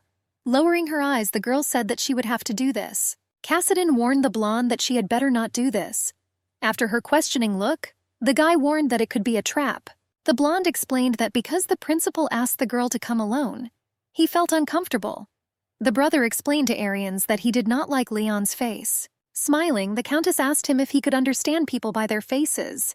Wary, the blonde said that he could understand people by their eyes. Cassadine warned that the second son of the empire seemed to him a bad person. The healer said that she completely agreed with him. Ariane explained that she also did not like the prince at first sight. Hope appeared in the amethyst eyes. The former gladiator asked his sister if their opinions agreed. The girl said that she didn't like the character of the second son of the empire at all. The healer was very pleased to chat about the crown prince behind his back. The guy became gloomy and asked his beloved what she thought about him when they first met. Arian noticed that the handsome man was very similar to her. The girl was unable to rationally explain her feelings. The Countess was very attracted to his eyes, behind which a big story was hidden. Sadness, similar to the light of dawn, and complete emptiness. Arian asked her brother what he thought of her when they first met. The guy rolled his eyes and said that it was a secret. The girl understood that she should not expect an answer from a liar. Arian asked whether he considered her a good person or a bad one. The blonde said that he did not know this. The healer recalled that a few moments ago, he said that he could distinguish people by their eyes. Lightly pinching his shoulder, the girl asked what kind of person he thought she was. The blonde quickly hit her on the arm, trying to stop her attempt to hurt him. Cassidy asked for forgiveness, explaining that she did it by accident. The guy asked his sister if she hated him. A little taken aback, the healer asked why she should hate him. Cassidy explained that she was a very strange person, neither good nor bad. The Countess was surprised that for the first time in a long time he gave her an honest answer. The guy was very embarrassed, and his face was covered with a noticeable blush. Arian asked why her brother's face turned red. The healer noticed that his fever had not subsided since last night. Cassidy told his sister that it was because of her, but after a few seconds he asked her to forget it. Taking another book from the huge library, Arian thought about how real brothers and sisters felt. The girl picked up another book and couldn't understand why there was no information about the kingdom of Haran. The Countess could not understand when her brother managed to get into the library. The girl reminded herself that her brother would not have left any traces of breaking into the imperial castle. Wary, the blonde realized that there was another problem. She didn't know how to treat Damien when they met. The Countess dreamed of bringing to the surface all of Damien's actions and bringing him down to the very bottom. The girl was determined to act like an idiot. She understood Cassidy's feelings, because she still could not forget the pain of the day she died. Clutching a pocket watch in his hand, the prince noticed that his beloved had already arrived. Bowing in a curtsy, Arian greeted the small son of the empire. The girl was wearing a blood-red dress with black ruffles that fit her figure perfectly. The healer told the guy that she came to this meeting to refuse his offer. Leon asked his beloved not to rush so much. The guy extended his hand to the girl and offered to sit down and talk. Noticing that the prince was nervous, the girl said that he could calm down. She explained that she did not bring anyone with her. Smiling, the blonde noticed that Arian was quite smart and had the power of healing. The Countess interrupted his speech, warning him that someone might have overheard them. Smiling, Leon said that if she was so worried about this, she could become his wife at that very moment. The blonde noticed that he didn't love her. The girl reminded that she was a healer, not a toy. Smiling, the guy asked whether love is needed for marriage. The blonde reminded that marriage is in the interests of both parties. Leon explained to her that she was missing out on the chance to have the highest status in the empire, and the imperial family would receive a powerful healer. The guy suggested that this was a good deal for both parties. Arian said through clenched teeth that her current status suited her quite well. The blonde said that if he didn't mind, then she had a request. The healer reported that Archduke Damien was responsible for the attempted poisoning. The girl said that according to rumors, he was in an imperial dungeon. Having noticeably darkened, Arian asked if she could meet with the defendant. Wary, the prince asked his beloved why he wanted to meet the criminal so much. The girl explained that if he allowed it, she could show him her driving skills. The small son of the empire reminded that she could not use her abilities if the person was not injured. Grinning, Arian asked if she had ever claimed that she could only use her skills on people. The Countess said that she could make the flowers that he stepped on bloom again. Looking at his beloved in surprise, Leon looked at the plant with falling petals. The blonde approached the plant and placed her hands on the delicate sea-green petals. The flower quickly began to raise its stalks and leaves to the bright rays of the sun. Looking at her abilities, the guy couldn't believe his eyes. The blonde asked the healer how she was able to do this. Leon assumed that the girl was a magician. Arian refuted his suspicion by saying that she was just a healer. The guy picked the flower with a deft movement of his hand. The healer's face showed confusion. The blonde said that if the flower remains here, then someone will be able to step on them. Leon promised to put a plant in his room. The guy told the Countess that he only had one question left. He asked the girl why she needed the Archduke. Leon said that he was curious why the girl decided to take such a step in order to meet him. The blonde assumed that His Highness would ask about this.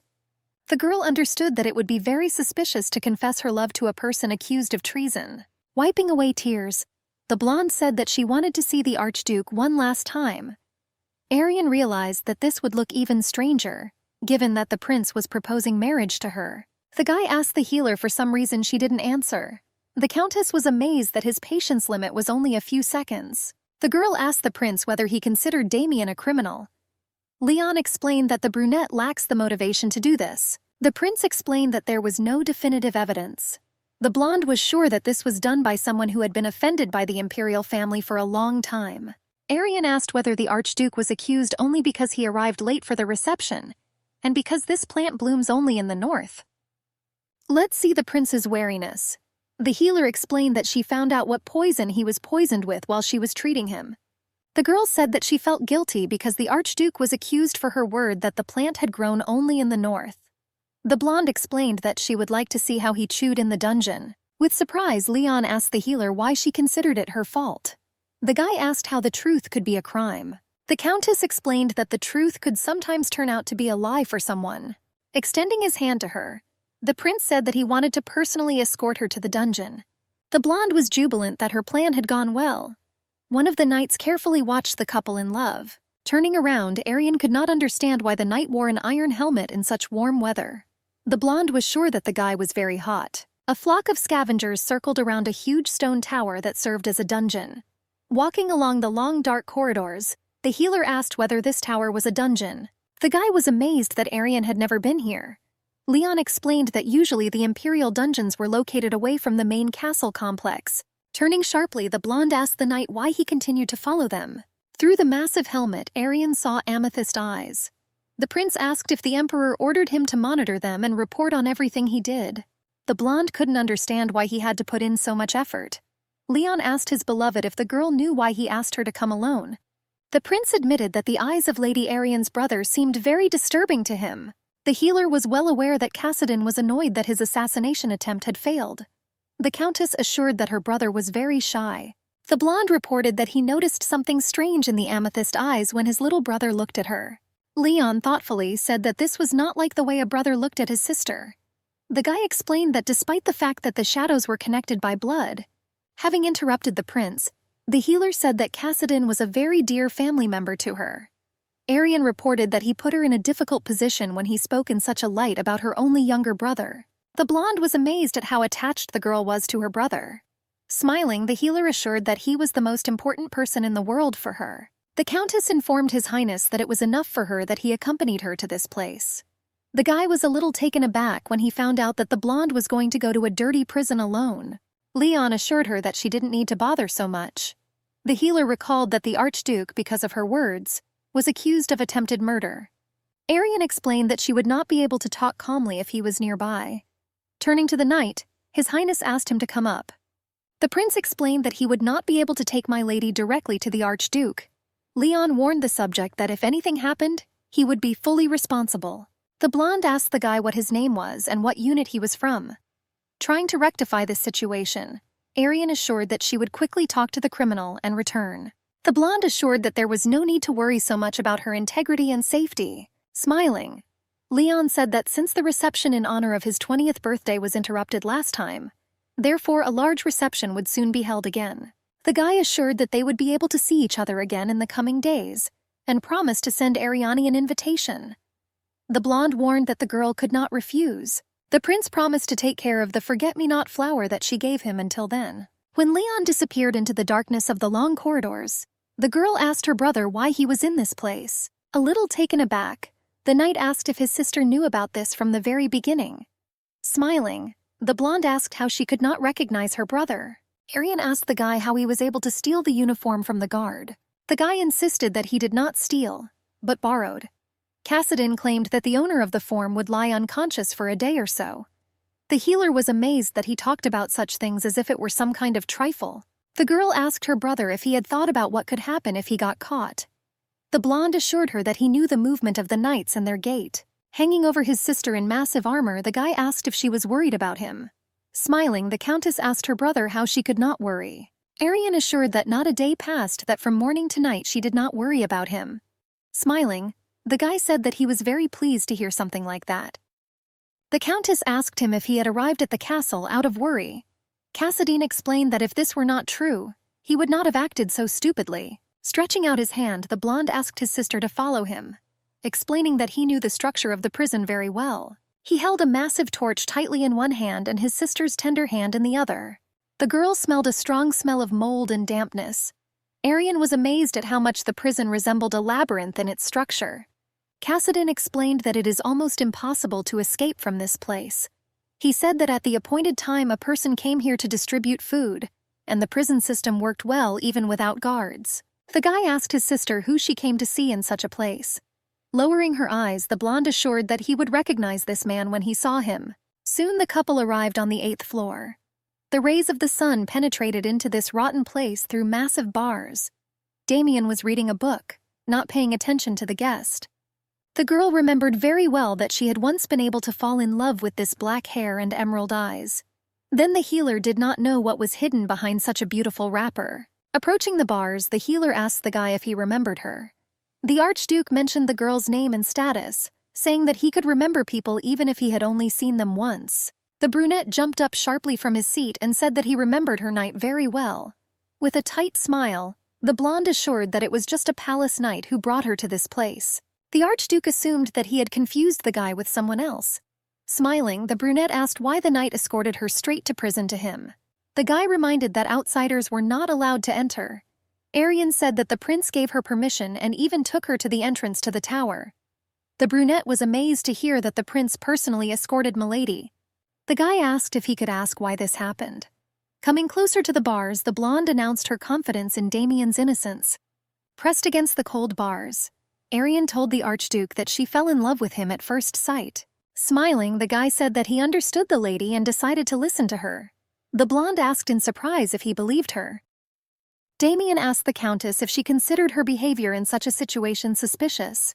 Arian assured that she had come to save him despite the danger of the situation. The Countess burst into tears and asked why he was so cold towards her. Covering her face with her hands, the girl said that if she had known that he would talk to her like that, she would not have come here at all. Wary, the brunette asked if she really fell in love with him at first sight. Pressing herself even more against the bars, the girl asked why she would otherwise come to such a rotten place. Ariane admitted that she herself did not believe that such vivid feelings were possible until she met him. The blonde understood that the next step was to embarrass herself and sigh at every word. Continuing her game, the girl said that she fell in love with this black hair the color of a raven's wing, and eyes that were eclipsed by the shine of the stars. The Countess assured that she absolutely loved his sharp, stubborn chin and his quiet, calm voice. There was rage in the amethyst eyes of the knight behind the lady. Arian was ready to endure such shame as long as she wanted for the sake of her goal. The girl asked if the brunette could imagine how sad she was when she found out that her lover was arrested before she could say a word. Arian decided to appear in front of him as a complete idiot who was easy to control. Confused, the girl said that for the sake of this meeting she had to beg the prince and it was very difficult. Looking at her warily, Damien assumed that the lady was very friendly with his highness. It was not in vain that Arian prepared for the conversation, since the guy was interested in this. She remembered that in a past life, relations between the prince and the Archduke were strained.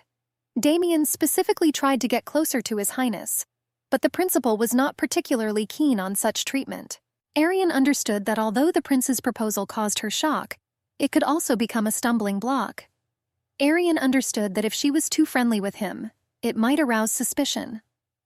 The girl reassured herself that, given the prince's character, if she easily accepted his proposal, the young man would quickly lose interest in her. The blonde planned to keep Lion at a distance, fueling his interest and using his influence on Damien. The healer assured that his highness assigned this knight to her. The girl asked the Archduke to ask Lion personally if he did not trust her. The healer asked to tell her in more detail why he was late for the appointment.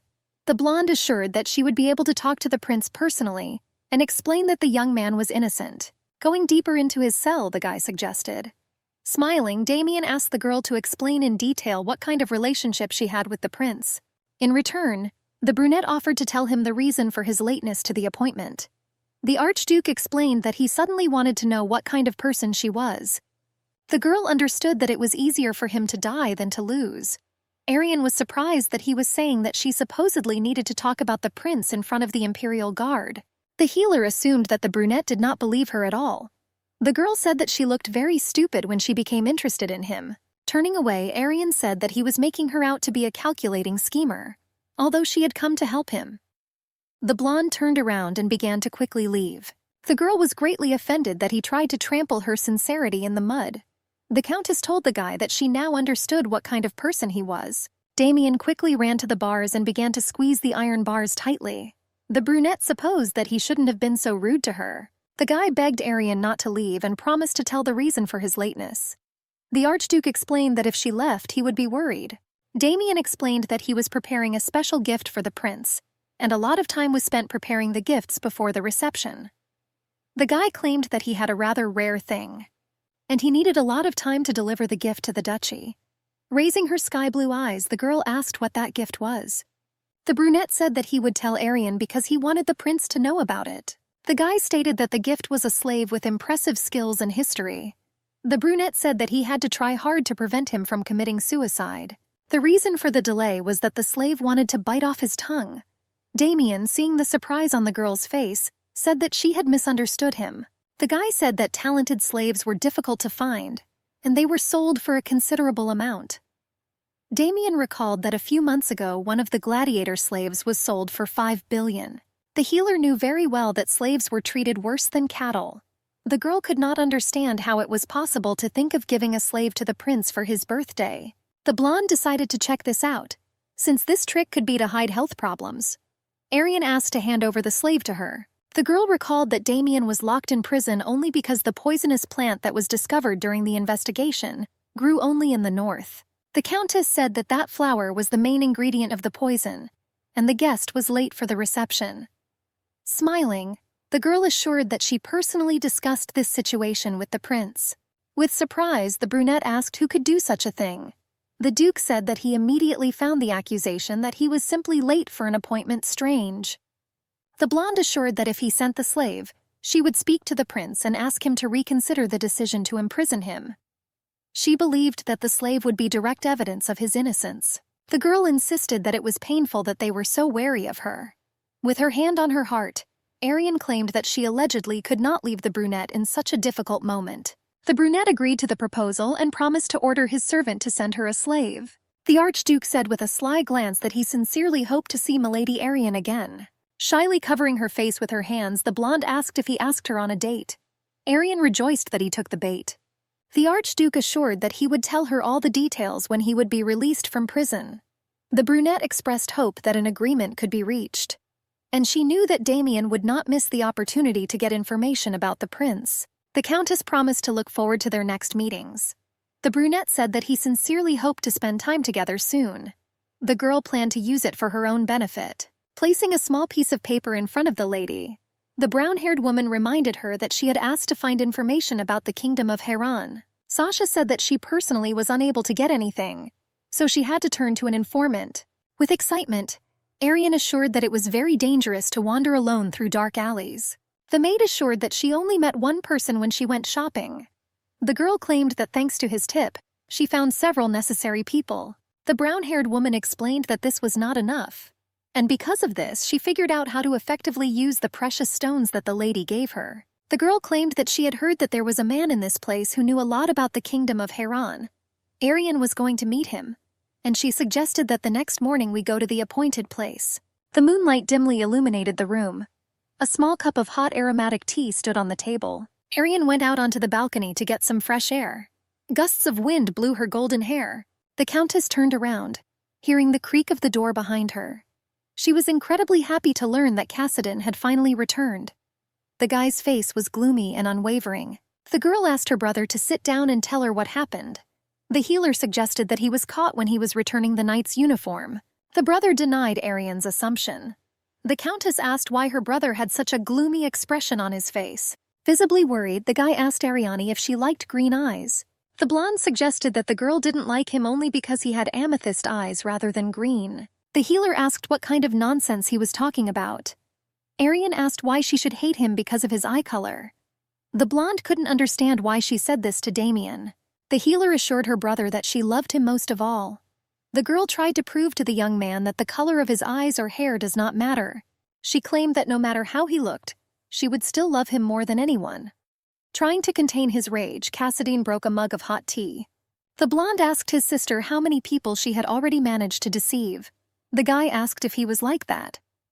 Piercing Arian with his gaze, the blonde ordered her not to turn away. Drops of hot tears began to slowly flow from the healer's eyes. After the girl felt his power, she realized that it was difficult to breathe. The guy ordered his sister to tell the truth while looking into his amethyst eyes. Blondinov was amazed at how she could portray such an innocent expression on her face.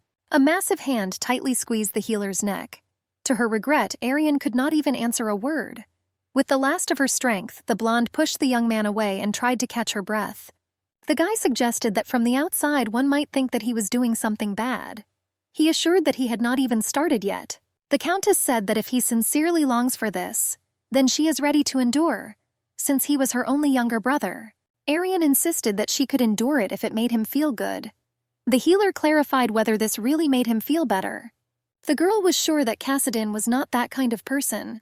The handsome man advised me not to be mistaken about him anymore. The blonde understood that he only showed his character because he could not trust others. The girl sincerely believed that the guy was soft and sensitive inside. Approaching him, the blonde assured him that she would always be on his side. Cassadine muttered through his teeth that he hated her. Gently stroking his courageous face, the girl said that everything was fine. Arian assured that he could even use her for his own purposes if after that he stopped reproaching himself. Soon the guy, with his eyes downcast, headed towards the exit. The healer realized that at some points she agreed with his words. The girl reminded herself that she kept it here to use it. The Countess was sure that the prince of a destroyed kingdom must have something to tell. She could not understand why the young man did not talk about his past and the kingdom of Haran. Sympathy flashed in the girl's heart, because she understood that Cassadine's homeland had turned to ashes because of the prophecy. The Countess was determined to find out all the details herself. Sasha asked my lady if she really needed an escort. The maid suggested that it was worth taking at least Cassadine with her. The brown-haired woman was worried that something could have happened to Arian during such a dangerous journey. The healer explained that she was not alone because Sasha was next to her. The blonde could not afford to drag her brother to this place and dig up information about him in front of his nose. The girl drew the attention of the maid that this path could hardly be called a road. The Countess asked Sasha if she was sure that at least someone lived on this mountain. The girls walked through a dense forest. The sun's glare played on the branches of massive trees. The maid carefully peered at the small piece of paper trying to find the way. The brown-haired woman assured that if this path turned out to be wrong, she would severely punish the informant. A little surprised by such phrases, the lady suggested checking this information first. Soon the girls came to a small house in the middle of the forest, when the sun was at its zenith. Not confidently knocking, the Countess asked if anyone was inside. Sasha suggested that they could have moved out of here a long time ago since the house looked abandoned. The blonde suggested waiting a little longer just in case. Soon the door opened with a creak and an old man walked out with an uncertain gait. The man asked what they forgot in his house. Stepping forward and removing her massive hood, Arian said that she had heard that someone living here allegedly knew about the kingdom of Haran. The Countess said that they would like to know about the reasons for the collapse of the kingdom of Haran. The blonde asked the old man his name. Taking off his hood, the man introduced himself as Notios. Looking at Arian, the man noticed that God loved her very much. The ascetic reported that despite his poor eyesight, he saw the finger of God, which was directed at the girl. The blonde was a little taken aback when she realized that the great prophet was standing in front of her. Putting his hand on his heart, the man confirmed that he had once been called that, but now he was too old for this title. The Countess could not understand, because everyone was sure that he had died long ago. Notios explained that he was paying for the stolen lives of many people because of his predictions. The prophet said that because of this he tried to live in the shadows. The man was sure that if the girls came here it was God's will. With his eyes downcast, Notios explained that it could be said that the kingdom of Haran fell because of his long tongue. The blonde asked what the content of the predictions was. The man suggested that God's favorite could tell about this. Notios began his story. The prophet said that in the kingdom of Chiron a real king was born, whom the world had never seen, and all countries, including the empire, would bow at his feet and would reign supreme over all living things. The blonde asked if the one in question was alive. The prophet assured that the prediction has now changed. Naughtios reported that a hawk with sharp wings found a back to grab onto, and the black raven, who did not know how high he was flying, would die when the hawk hit him in the back. The prophet clarified that this was all he could tell. Arian asked if he could explain what was hidden behind the prediction. The man said that my lady herself knew about everything.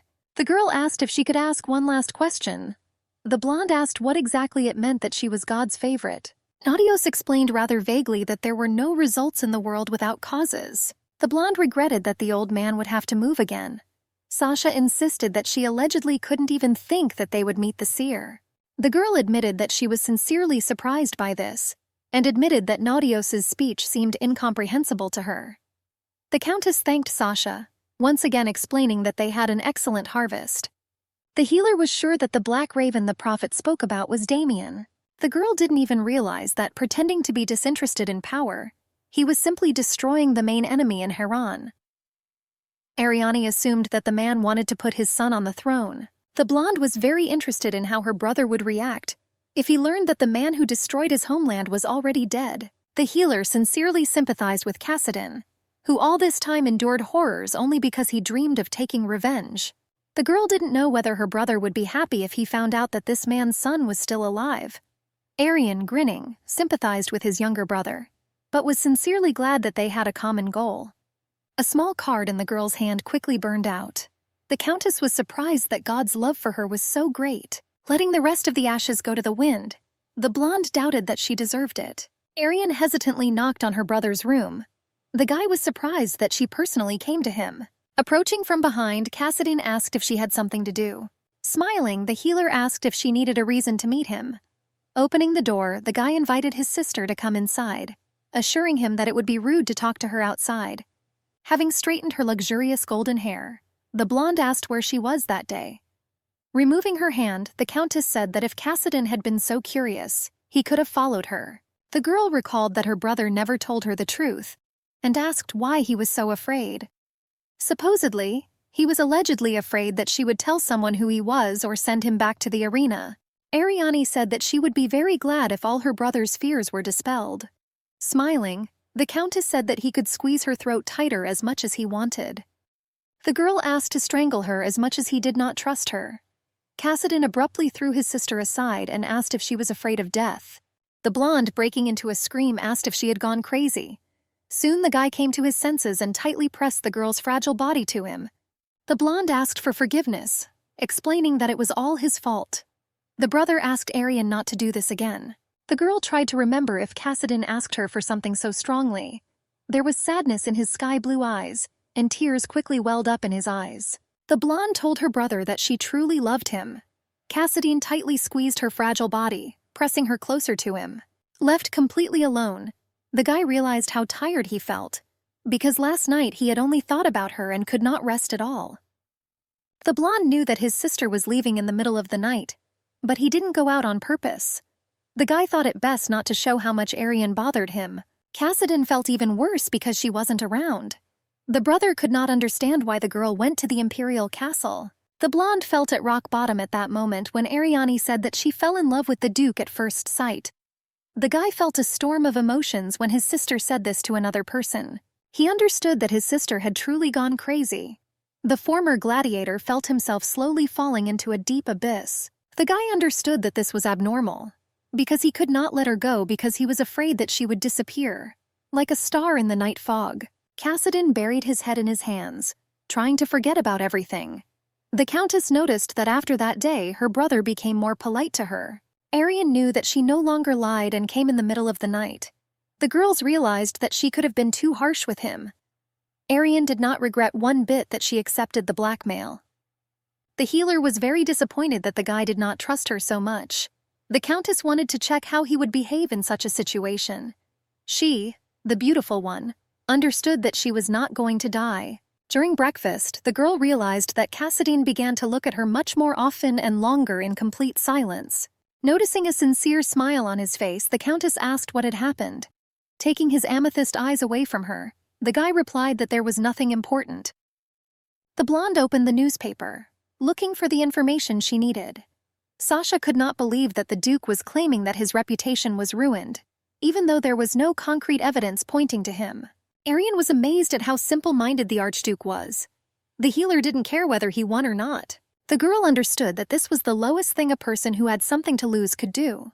The blonde was sure that she could finally be in peace. She was sure that he would soon offer to meet. The Countess realized that she needed to show Damien that she was supposedly on his side.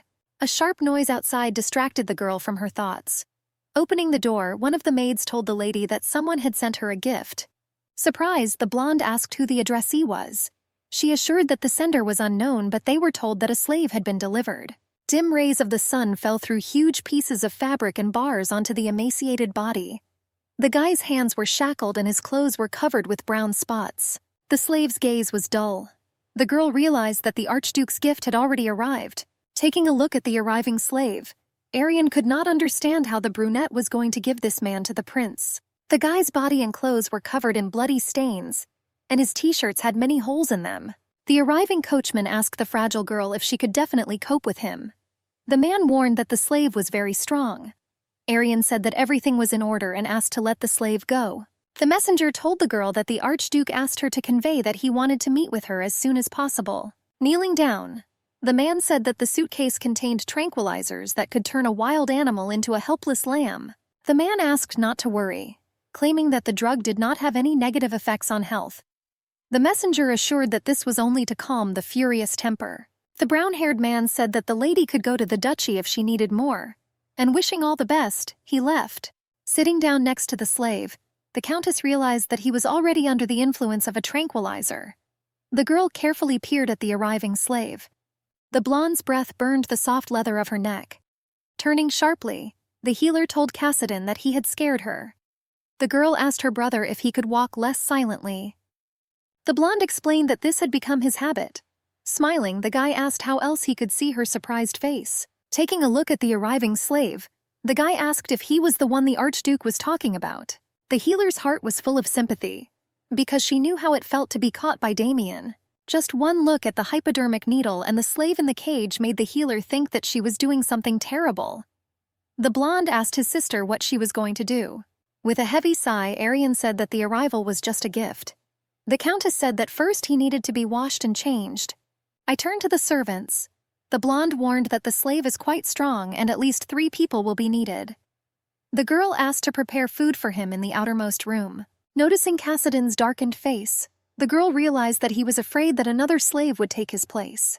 Patting him on the back, Arian said that only he was her brother, and asked him not to make such an expression again. Events quickly moved to the luxurious imperial palace. The man asked Leon what he was thinking about. Rubbing the back of his head, the blonde asked him not to shout at him like that. The emperor wondered what could happen if someone overheard their conversation with the girl. The father explained that they might think that his wife's place is equivalent to a dog. The blonde asked his son if he thought that he asked Lady Circia to take care of him for this purpose. Smiling, the prince said that she refused his proposal. The guy noticed that she turned out to be a really interesting woman. The blonde said that if Ariani agreed to become his wife, he would immediately lose interest in her. Leon reported that the prestige of the imperial palace could have fallen due to the attempted poisoning. The prince told his father that he had made a mistake and could not find the culprit. The blonde explained that he made the entire castle, and then the imperial family, a laughing stock. Jumping up sharply, the man asked his son how he dared to say something like that. The blonde reminded his father that if someone saw them, they might think something wrong. The man asked his son how he dared to talk to him in such a throne. The emperor wanted to tell how hard it was for him to get the position of ruler.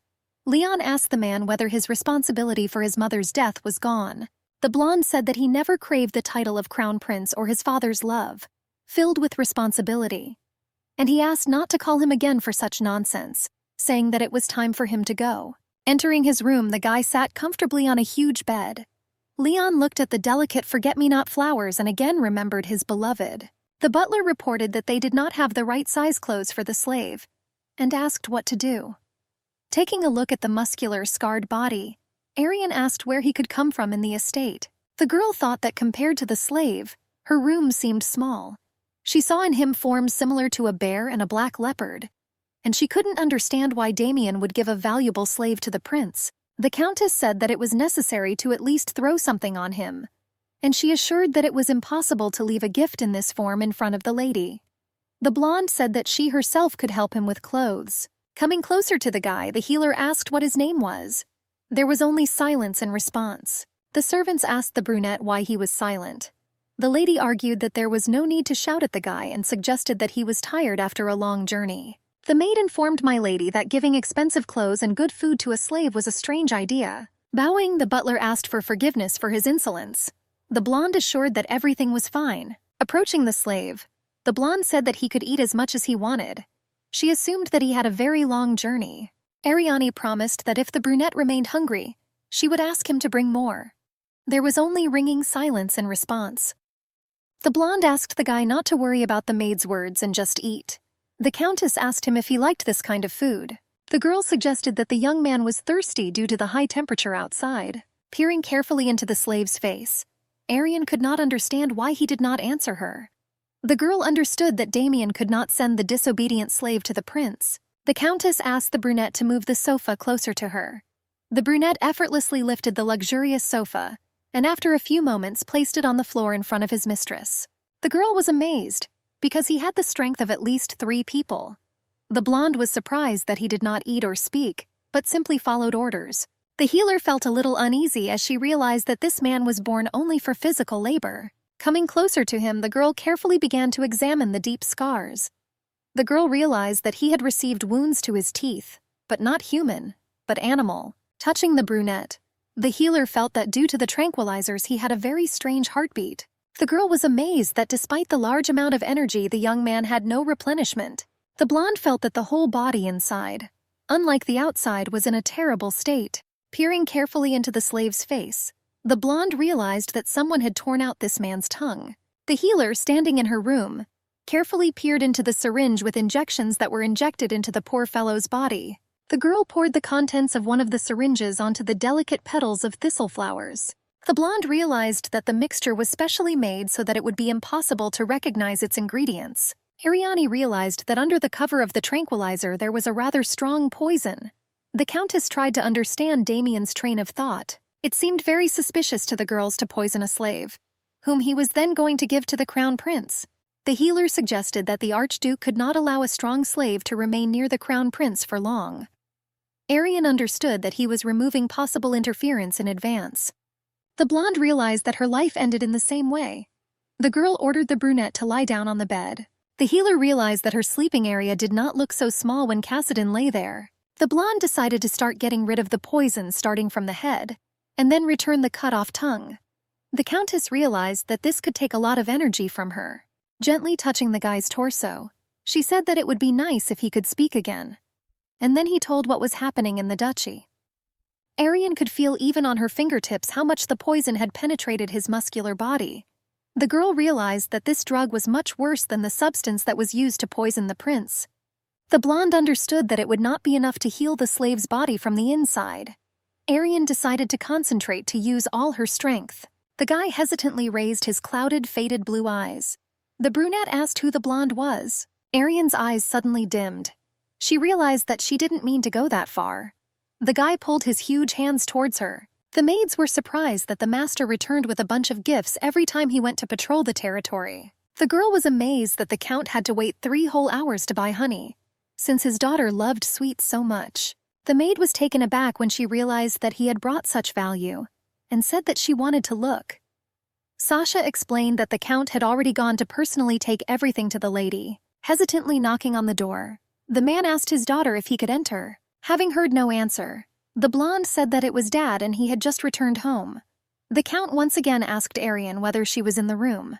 The man opened the door hesitantly. When the blonde saw that his daughter was lying on the muscular torso of a hefty stranger, he immediately dropped the gifts and hurried towards them. The slave looked in surprise at the aristocrat, shaking with anger. Walking down the long corridors, which were illuminated by the rays of the bright sun, Cassidin realized that lately he had been acting like a child. The blonde heard the count's furious screams and ran into the room of his beloved older sister. The man took out a sword and asked the slave how he dared to touch his daughter. Seeing the terrible picture, the guy hit the big man in the face with all his might, causing the slave's tooth to fall out. With his eyes burning with anger, Cassidin announced that he would personally kill the villain. Holding the body of his daughter in his arms, the Count said that he allowed the guy to kill the criminal on the same day. The blonde asked the culprit how he could take advantage of his absence to do something like that. Breaking into a scream, the slave asked what it all meant. The guy asked Cassidon who he was and why he could talk.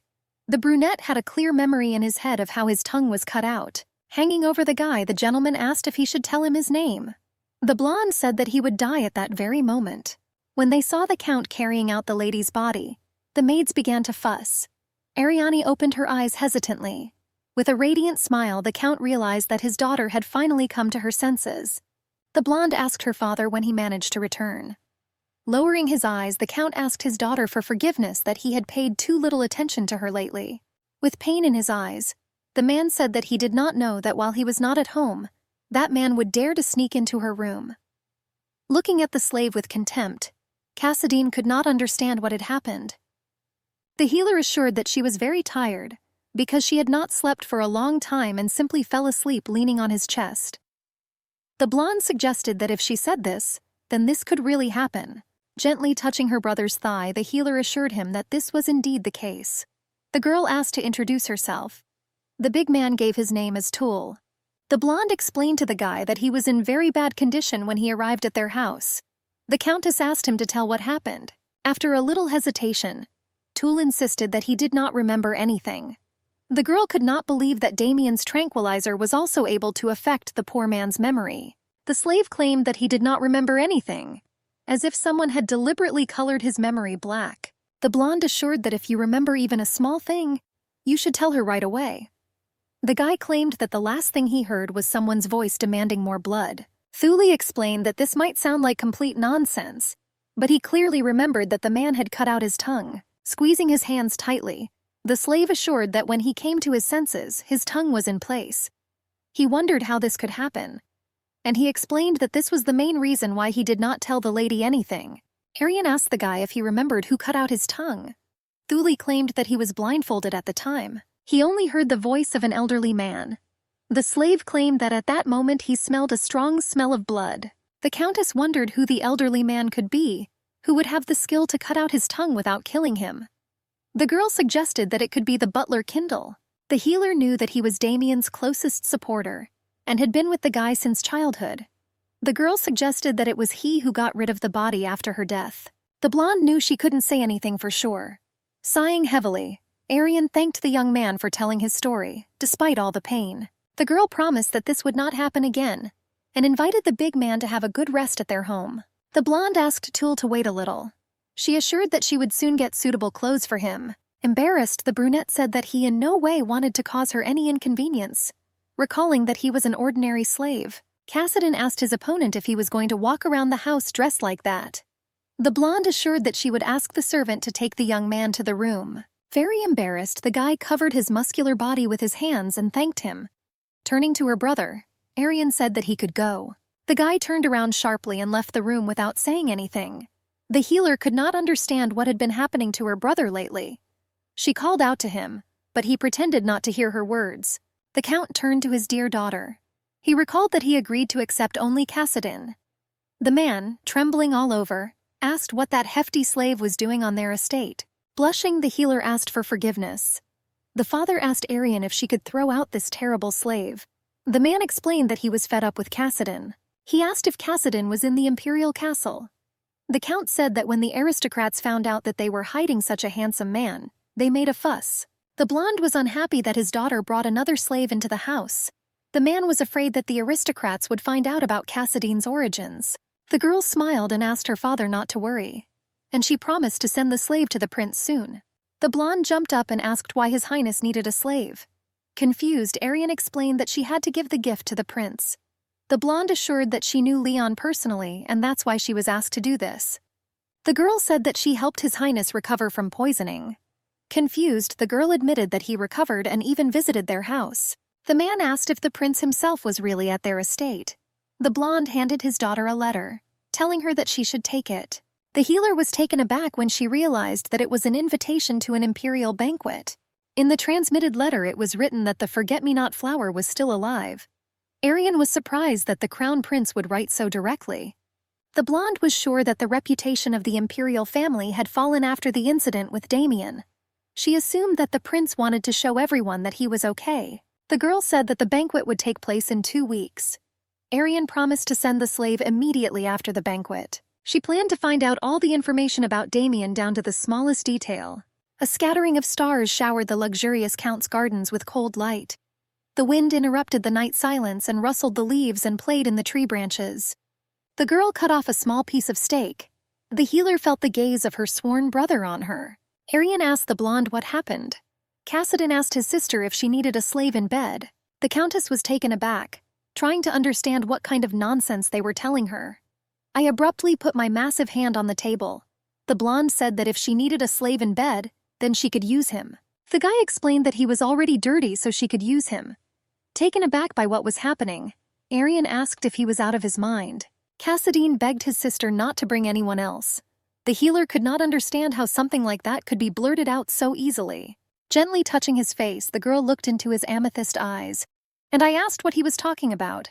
The healer asked who decides who is dirty and who is not. Arian asked her brother not to talk about himself as if he were some kind of thing.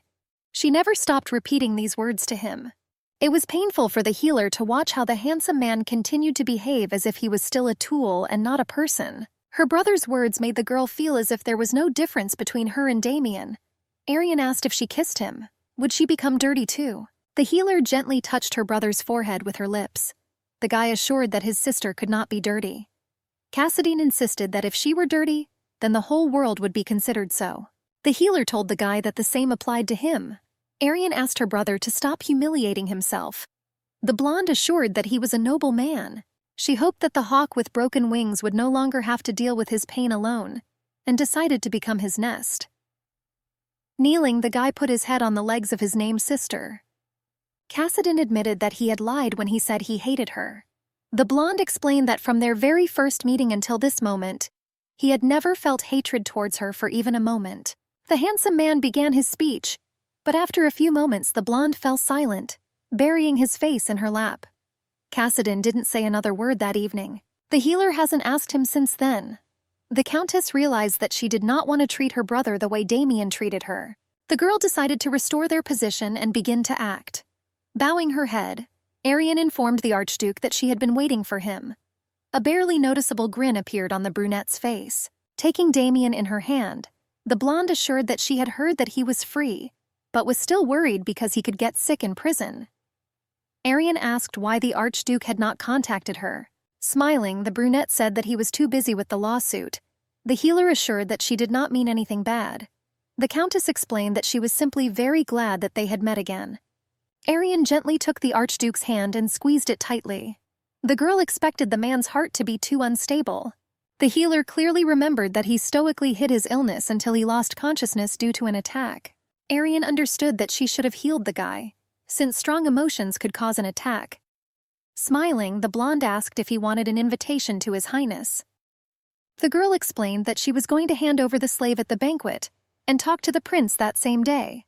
The blonde asked if the Archduke would like to accompany her. Damien smiled and pulled his hand away, saying that this was a great idea.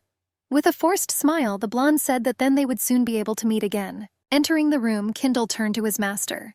The man handed the Archduke several articles. Damien realized that the girl's brother was very suspicious. The slave came out to meet the girl and was incredibly happy to see her. The healer smiled and was pleased that the guy's clothes had already arrived. The countess asked if he liked his new clothes. The brunette said that the clothes were just the right size for him. Tulle was amazed that the aristocrat cared so much about him. After all, despite everything, he was an ordinary slave. Arian said that she had an important conversation with him, and I asked if he was free. The healer said that in a couple of days he would have to go with her to the castle for a banquet. Arian said that the guy would have to meet with the Archduke, who did all this to him. The healer asked whether the slave could cope with the task. The brunette said that he wanted with all his heart to repay her care. Tears appeared on the guy's face. When the girl left the room, the brother asked if she was going to the castle. Lowering his eyes, the blonde asked if his sister could take him with her. Smiling, the healer reminded that Cassidine already knew the correct answer. Approaching her, the guy promised that he would not do anything else, and he promised that he would not be noticeable at all. Arian realized that she could not take her brother with her, since he considered the prince his real enemy. Squeezing his hand tightly, the girl felt that she truly wanted his trust. The countess asked Cassadine if he would reveal all her secrets if she took him with her. The blonde said that she wanted to tell him something. The brother froze in anticipation of what was said. Arian insisted that she did not force him. But if he wants to talk, she won't go there alone. The girl could not understand why he did not trust her completely. Ariane understood that the choice remained only with the blonde.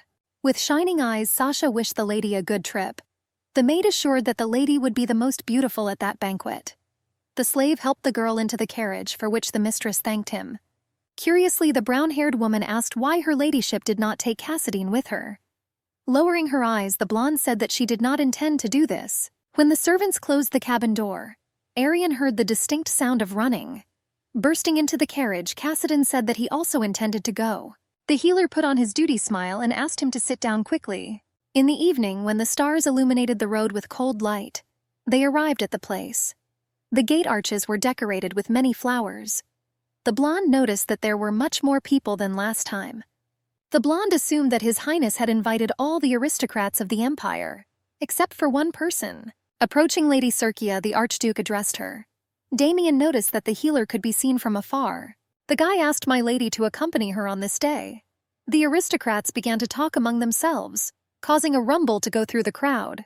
Everyone was discussing that the Archduke was going to sue the imperial palace, and they couldn't understand what the man was doing at the event. Guests of the event could not believe that the brunette was so friendly with Countess Circia. After the girl agreed, Cassadine gently touched her hand. The blonde asked if he should have accompanied her. The Archduke remembered that they had already met at the last banquet. The girl cast a disapproving glance at her brother, trying to remind him that he had promised to pretend that he was not at this event. Smiling, Cassadine asked the healer if she had forgotten about their agreement. Damien recalled that the young man was Milady's younger brother. The blonde was surprised that he remembered him well. The Archduke insisted that he could not forget those violet eyes. The Archduke claimed that this was their third meeting. Damien said that the three of them always met. Then in the dungeon, the brunette said that he had already seen this night. Trying to maintain composure, the blonde clarified that the three of them met only for the second time. Ariane suggested that the brunette could have confused her brother with someone. Taking a closer look at Cassadine, the Archduke noticed that he was deceiving his sister. Damien explained that on this day my lady asked him to accompany her, and because of this, he will take a seat next to her at the event. Smiling, the blonde assured that Sister Ariane had asked him about this earlier. Taking the girl by the hand, the Archduke said that everything was very confusing. Damien, hovering over her, said that the blonde had already forgotten that he was a slave. There was fear in our heroine's blue eyes. The girl's gaze darted between the guys, trying to understand who gave out this information. Pulling her hand away, Ariane asked the Archduke if he had insulted her.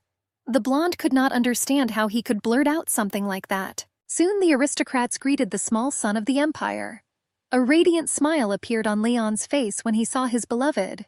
His Highness could not believe that she had actually come. The healer asked how she could refuse his invitation.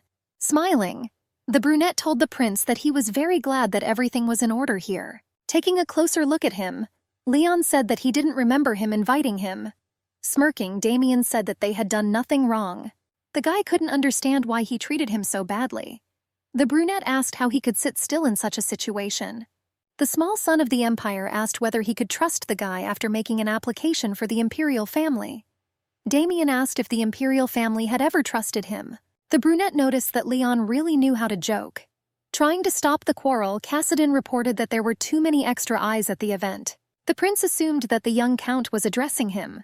The blonde said that she had several uninvited guests at the event. Surprised, the blonde asked if she really couldn't surpass even her brother. The prince promised to close his eyes to this, saying that he had a good heart. The blonde asked Cassadine why he was holding his sister's hand. The count explained that he promised to accompany her. The guy assured that if Ariane allowed him, he would hold her hand all day. Lowering his amber eyes, the guy said that he noticed this last time, and asked if they were definitely brother and sister. Leon saw the guy as a rival. The crown prince noticed that the blonde looked at Ariane not at all the way a brother looks at his sister. Coming closer to Leon, the girl asked if he wanted to dance with her. The blonde laughed and tears appeared in his eyes.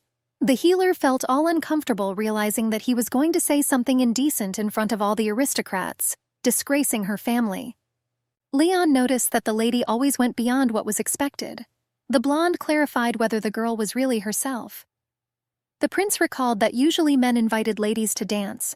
Stretching out his hand, the small son of the empire asked Arian if she agreed to dance with him. Taking his sister's other hand, Cassidon looked at her with puppy dog eyes. The girl hoped that he would not worry. Sadness flashed in the count's eyes. The prince said that if dancing began, it would be great if the uninvited guests left. The brunette recalled that he and Lady Circia had an agreement, and for this reason he could not leave this event. The Archduke reminded Milady that they had something to show His Highness. Smiling, the Countess called Toul to her. Pointing her hand at the brunette, the healer said that he was a special gift from Archduke Damien for the birthday of His Highness. The Countess looked at the prince and said that she would like him to be able to guarantee her safety. The blonde insisted that this had to be done before she explained why she was at the celebration with him. Arian said that she was allegedly afraid for the truth. The Archduke could be very angry with her. Damien asked the Countess why she suddenly began to be afraid of him. The guy asked where the blonde was going to involve him. Raising his hand, the prince said that he had not been asked, and it was better for him to remain silent. Leon noticed that it was one of the best swords in the Empire. It was quite easy to kill a person with it. The brunette clenched his teeth tightly and said that he was surprised that he insulted him in a public place. The guy suggested that the imperial family did not find compelling reasons to lock him in prison. Smiling, Leon said that he needed to change something in his life. The blonde explained that otherwise the lady would not have asked him for such a thing. Looking closely at Damien's face, the healer realized that a crow would never become a hawk.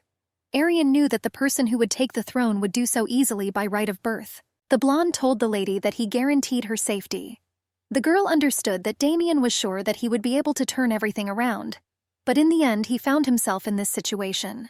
The blonde admitted that she met with the Archduke in prison out of great boredom. The healer said that Damien wanted to use her friendship with the prince so that she would help the guy free himself by sending this slave. The brunette rushed to the girl and ordered her not to lie to the crown prince. The countess recalled that the emperor released the guy for lack of evidence, despite suspicious circumstances. Arian drew the guests' attention to the fact that he had filed a lawsuit against the imperial family. The prince asked why he needed a friend at such a time. The healer asked how she could know all of the Archduke's plans. Ariani said that friendship could be of many different kinds. The girl noticed that the reason why everyone who had something was dissatisfied with what they already had was because they looked up, not down. The blonde grinned and asked what a man who was already in the position of an archduke needed. Damien began to quickly approach the girl, intending to shut her up. Having stood up for his sister, the count asked not to approach her anymore. Grabbing the guy by the collar, the archduke asked how he dared to block his path. The brunette reminded him that he was just a vile slave from the arena. Remaining calm, the blonde said that he was indeed incredibly rude. The count recalled that they had met for the second time, and he pretended to know everything about him. The blonde was amazed that despite the fact that he was a suspect in the poisoning of the prince and dared to sue the imperial family, he also came to the celebration on that day. Looking closely at the archduke, Cassidon said that if he were in his place, he would not have acted like that. A grin appeared on the brunette's face. Soon Damien, clutching his heart, fell to his knees, trembling all over. The healer could not contain her joy and only slightly covered her grin with her hand. Ariani couldn't believe it had finally happened. Running up to the archduke, the blonde noticed that he was very pale. The girl suggested that he had a heartache. There was hatred in the brunette's emerald eyes, and a grin appeared on his face. Leon asked the brunette if he had any health problems. Arian reported that he grabbed his chest and asked to call a doctor immediately. The guy, overcoming the pain, tried to control himself, and he said that everything was fine with him and asked to call his butler Kindel. Looking up, the blonde asked Toul to help the guy. Trying to get to his feet, Damien announced that he did not need help. Leaning over the brunette, the slave assumed that he was his original master. Extreme surprise was visible on the archduke's face. The guy said that for the first time he could properly introduce himself to the gentleman. Damien couldn't understand how the guy was able to speak again. The archduke's heart attack only intensified. The guy's vision began to blur. The girl stood in the middle of a luxurious garden. The blonde turned to his beloved. Ariani insisted that she was very sorry that everything had to end. The countess assumed that he paid a lot of attention to the banquet. The blonde explained that it would be strange to continue the banquet when the archduke of their state had lost consciousness. Leon was sure that everyone had a lot of reasons for gossip, and the guests returned home without regret. Tucking a strand of golden hair behind her ear, the girl asked why he asked her to stay. The blonde asked his beloved if she wanted to immediately get to the point of the conversation. The prince suggested that we first look around. The guy said that according to the rules, only members of the imperial family had access to this garden. The healer said that her younger brother was already tired of waiting. The guy suggested that Ariane think about her strange younger brother later. The blonde asked his beloved if she knew that this banquet was arranged for her. The girl was a little taken aback when she noticed that he called a member of her family strange. Laughing, Leon suggested that only she could emphasize this particular phrase. The countess insisted that she was very surprised when he said that her younger brother looked at her strangely. Leon reported that he was telling the truth, and he asked the girl why she was indignant.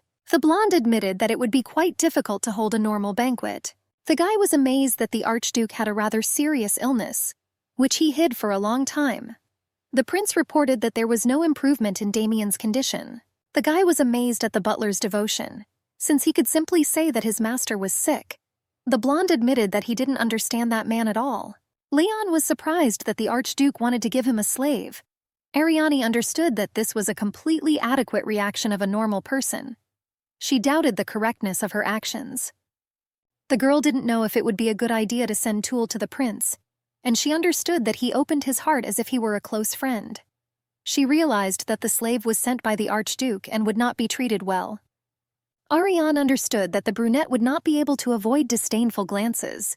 The healer knew very well the feeling when you are together and have no one to rely on. The girl hesitantly started talking about that slave. Brushing it off, Leon said that he didn't care and offered to return that guy back to the Archduke. The blonde insisted that she supposedly knew that he had a fairly kind heart. Ariane asked permission to take Toul for herself. The blonde reminded that she had already handed the guy over to him and could do whatever she wanted with him. His Highness promised to see to it that the Duke did not do anything strange. Leon said that he would guarantee her protection, as he promised her. The healer thanked her sincerely. She understood that she could not return Toul back to the possession of the Archduke. The girl realized that for him that place was a living hell. Lowering her eyes, Ariane came to the conclusion that if she kept the slave for herself, she would break her promise to her father. The girl's thoughts were interrupted by her brother's call.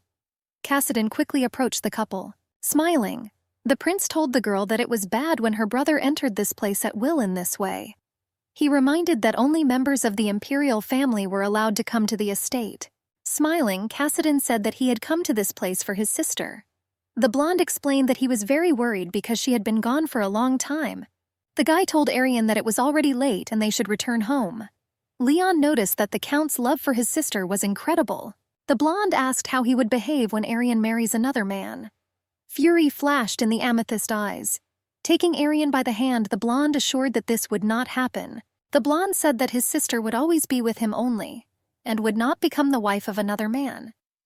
Peering into the deep, heavenly-colored eyes, the brother asked if he was telling the truth. The girl was silent. She stared into Cassidan's eyes without stopping.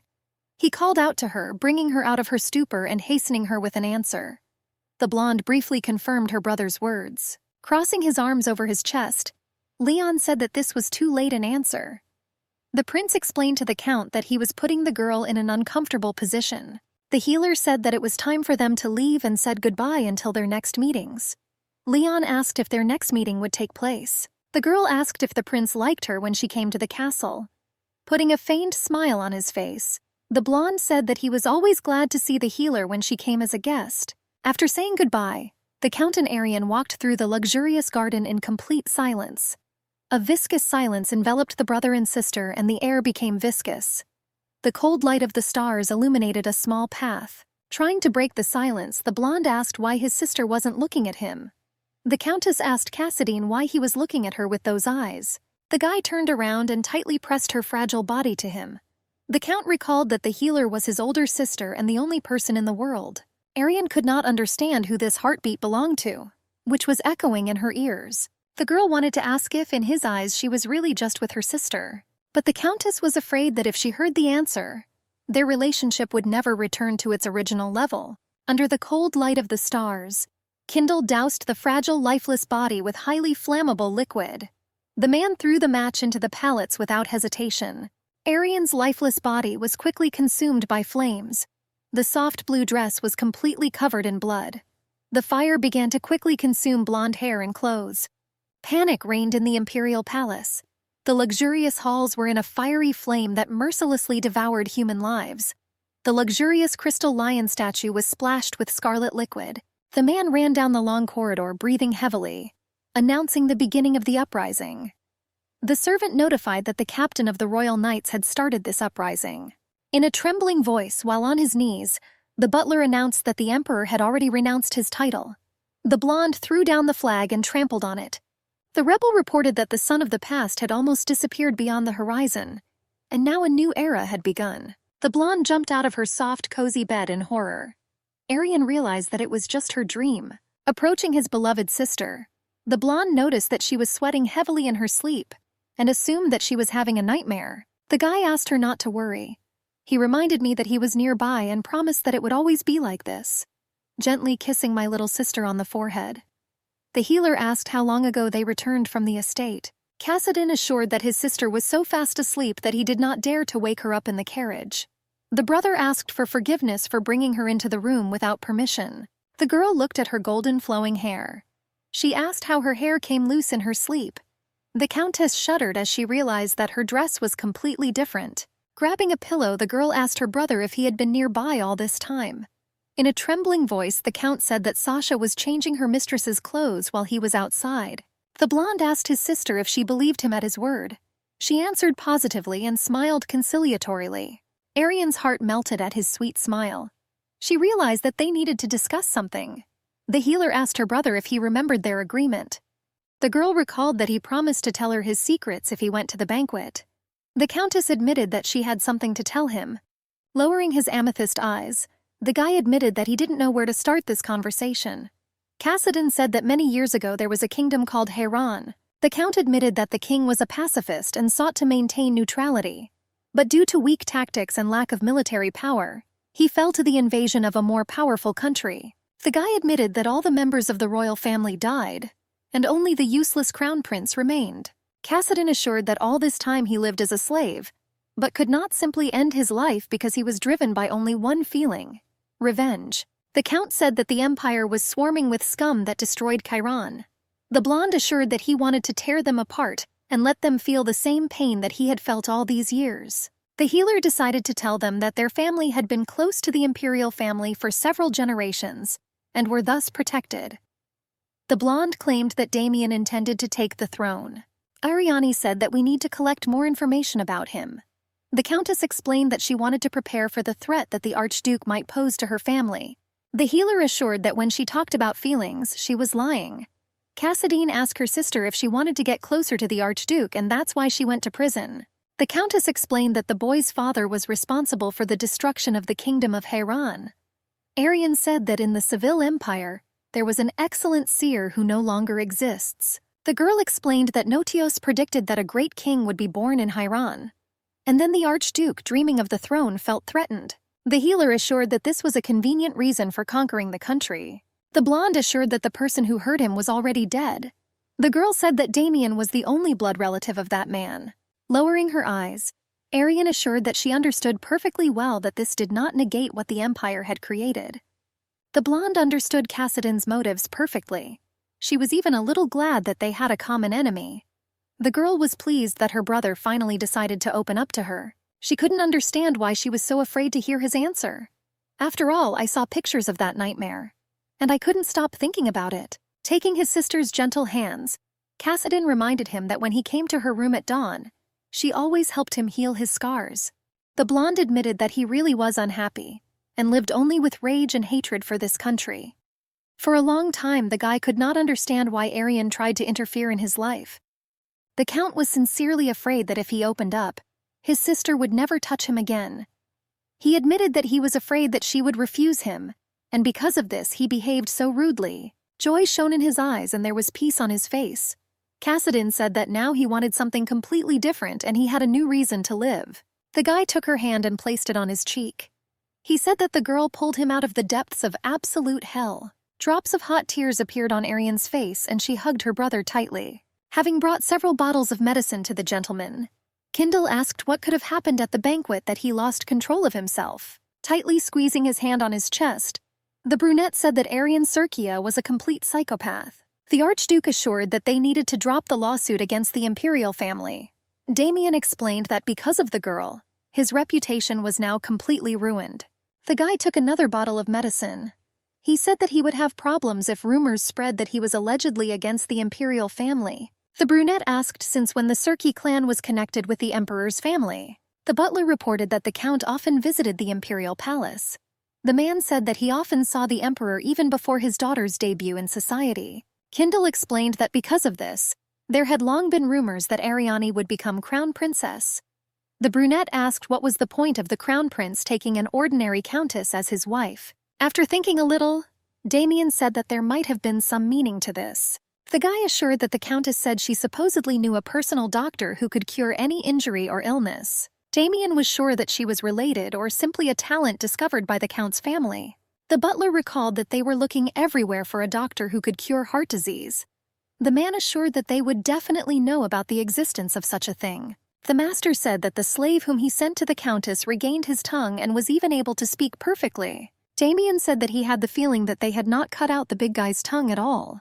The brunette said that he again needed to meet with the countess.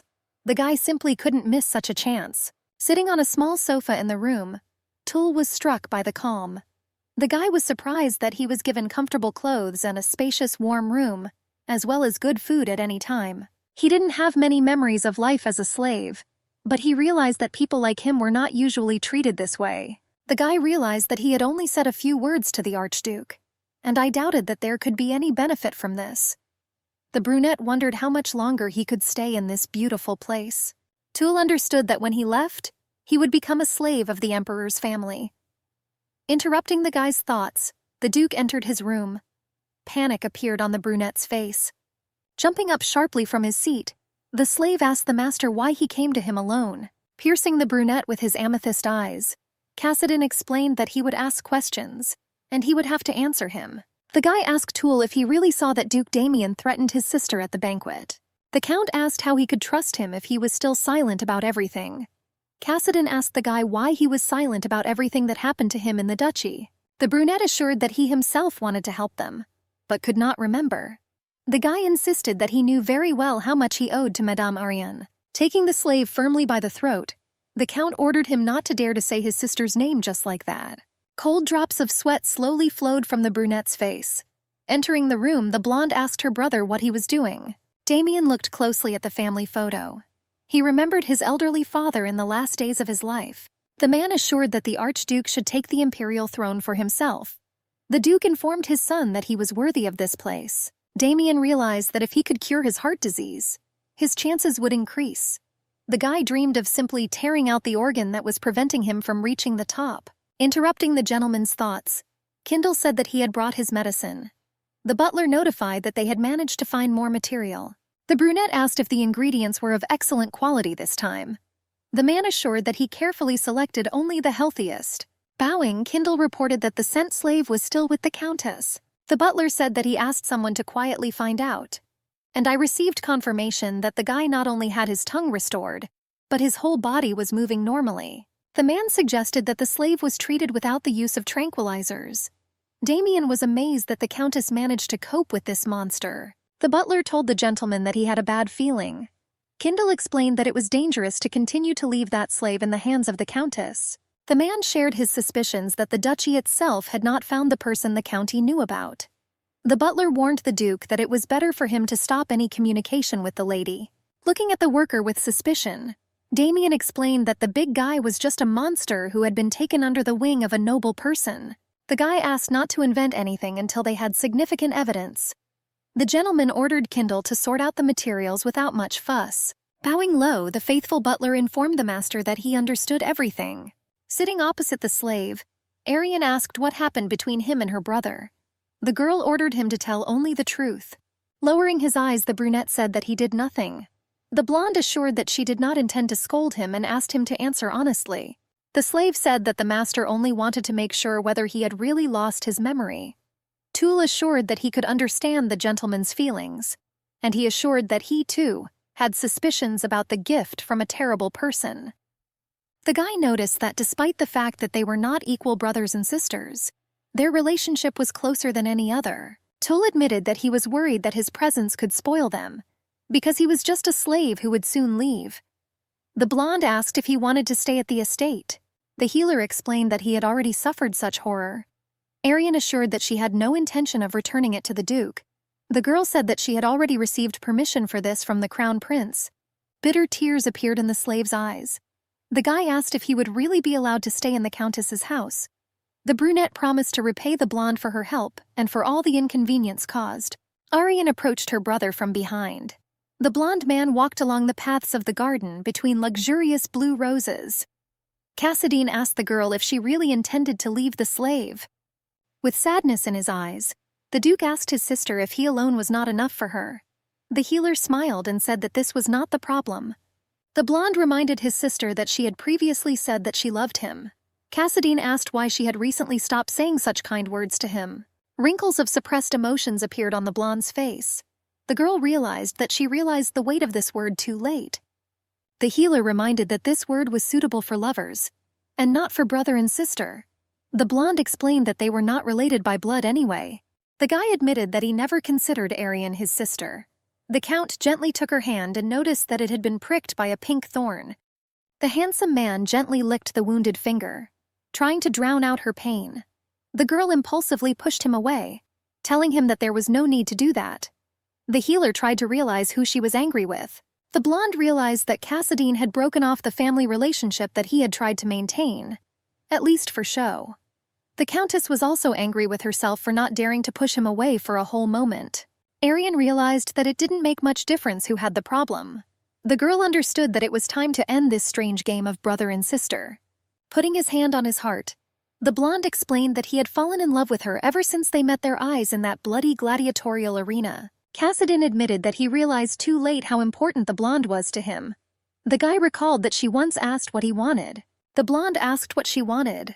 The handsome man promised to become her personal sword and asked her to look only at him from now on. Pushing her brother away again, the healer noticed that he did not even try to perceive her as a sister. The girl recalled that this was part of their agreement. The blonde said that he could not say that, since they were technically brother and sister. Arian didn't want to admit that his smile was as beautiful as sunlight. The blonde reproached herself that in a relationship created for the sake of revenge, she began to shed real tears. Cassadine asked to be expelled from the family. The healer asked what he said. The handsome man said that if he behaved so strangely and she didn't like him, then it was better to get rid of the obstacle right away.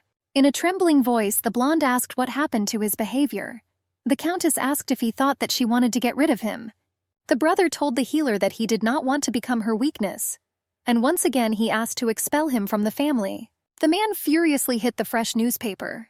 The Count could not understand who dared to publish such an article. The maids began to talk among themselves about an article in the newspaper about Mr. Cassadine. The maid whispered that the Count was very angry, because this affected the prestige of the family. The maid asked Sasha what happened to my lady. The brown-haired woman said that Arian even closed the door to the room and had not left at all since the last day. The girl was sitting on a chair, her face buried in her knees. The blonde didn't know what to do right because she couldn't answer Cassadine. The Countess realized that she herself did not know what she wanted. The healer tried to understand at what point everything went wrong. Arian wanted to influence her brother, as if to stain her with paint dissolved in water. But she herself did not notice how she completely turned into the color of the handsome man. The girl had never thought about it before that conversation. Hesitantly knocking on the door, the maid asked for forgiveness for interrupting her mistress's rest. The girl told the Countess that her father had invited her to a cup of tea. Arian said that she was already on her way. The father was amazed that the Crown Prince gave the slave to her. Lowering her eyes, the girl asked for forgiveness that this happened, because she really asked to leave him for a while. Ariane reported that the brunette had nowhere else to go because of what happened at the reception. The blonde asked her father to allow the guy to stay in their house. Wary, the Count asked his daughter if she would ask to make Tull a part of their family. The healer assured that this would not happen. The man asked if she would make him her personal knight. With hope, the blonde asked if he would just be in their house. She confirmed. The Count breathed a sigh of relief. Arian assured that she would not dare to do this again. The man explained that it was difficult the first time, but easier the second time. The father knew very well how stubborn the girl could be. The blonde did not even imagine that such a stir would begin, but he knew that one day they would definitely be revealed. The Count reported that Cassadine stood out from their family very much, and he admitted that initially absolutely everything about Cassadine infuriated him. The father explained that he was eager to get rid of him at the first opportunity. The Count told his observations that he was an unusual slave. He was elegant by nature, and knew how to read and write. The man noticed that the handsome man had dealt with a pile of documents in a day, which would have taken him, the Count, several days. The Count admitted that a simple slave could not figure out such matters so quickly, and innate elegance was not inherent in them. His father suggested that he was a foreign aristocrat who was sold into slavery when his country was destroyed. Arian realized with sadness that her father had guessed everything. The girl remembered that she herself felt this from the very first days. The healer did not know what her father would do if he found out Cassadine's true origins. The blonde admitted that he had a very important conversation with his daughter. The man said that this morning Cassadine came to him and asked him to drive him away from his family. The Count said that the guy finally asked to give the letter to Arian. The young man said that he could no longer cause inconvenience to their family. The healer excitedly asked her father what he answered. The Count said that he refused the guy's request. The blonde said that he had to complete this matter himself.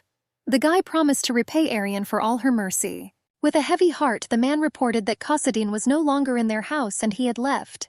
The blonde man brought Kindle to his knees. The room was dimly lit and there were cobwebs hanging from the ceiling. The guy threw on a rough, baggy robe. Cassadine took one of the bottles of medicine and after sniffing the contents, realized that there was meaning in the words of slave tool. The guy with a grin poured the contents of the bottle onto the floor. Taking his daughter by the hand, the Count said that a light-feathered bird used to fly into the garden and often linger on this tree. She returned to one place every year. The man admitted that he himself didn't notice how happy he became when he heard sweet chirping from the office. The blonde said that he now understood why this feeling seemed so familiar to him.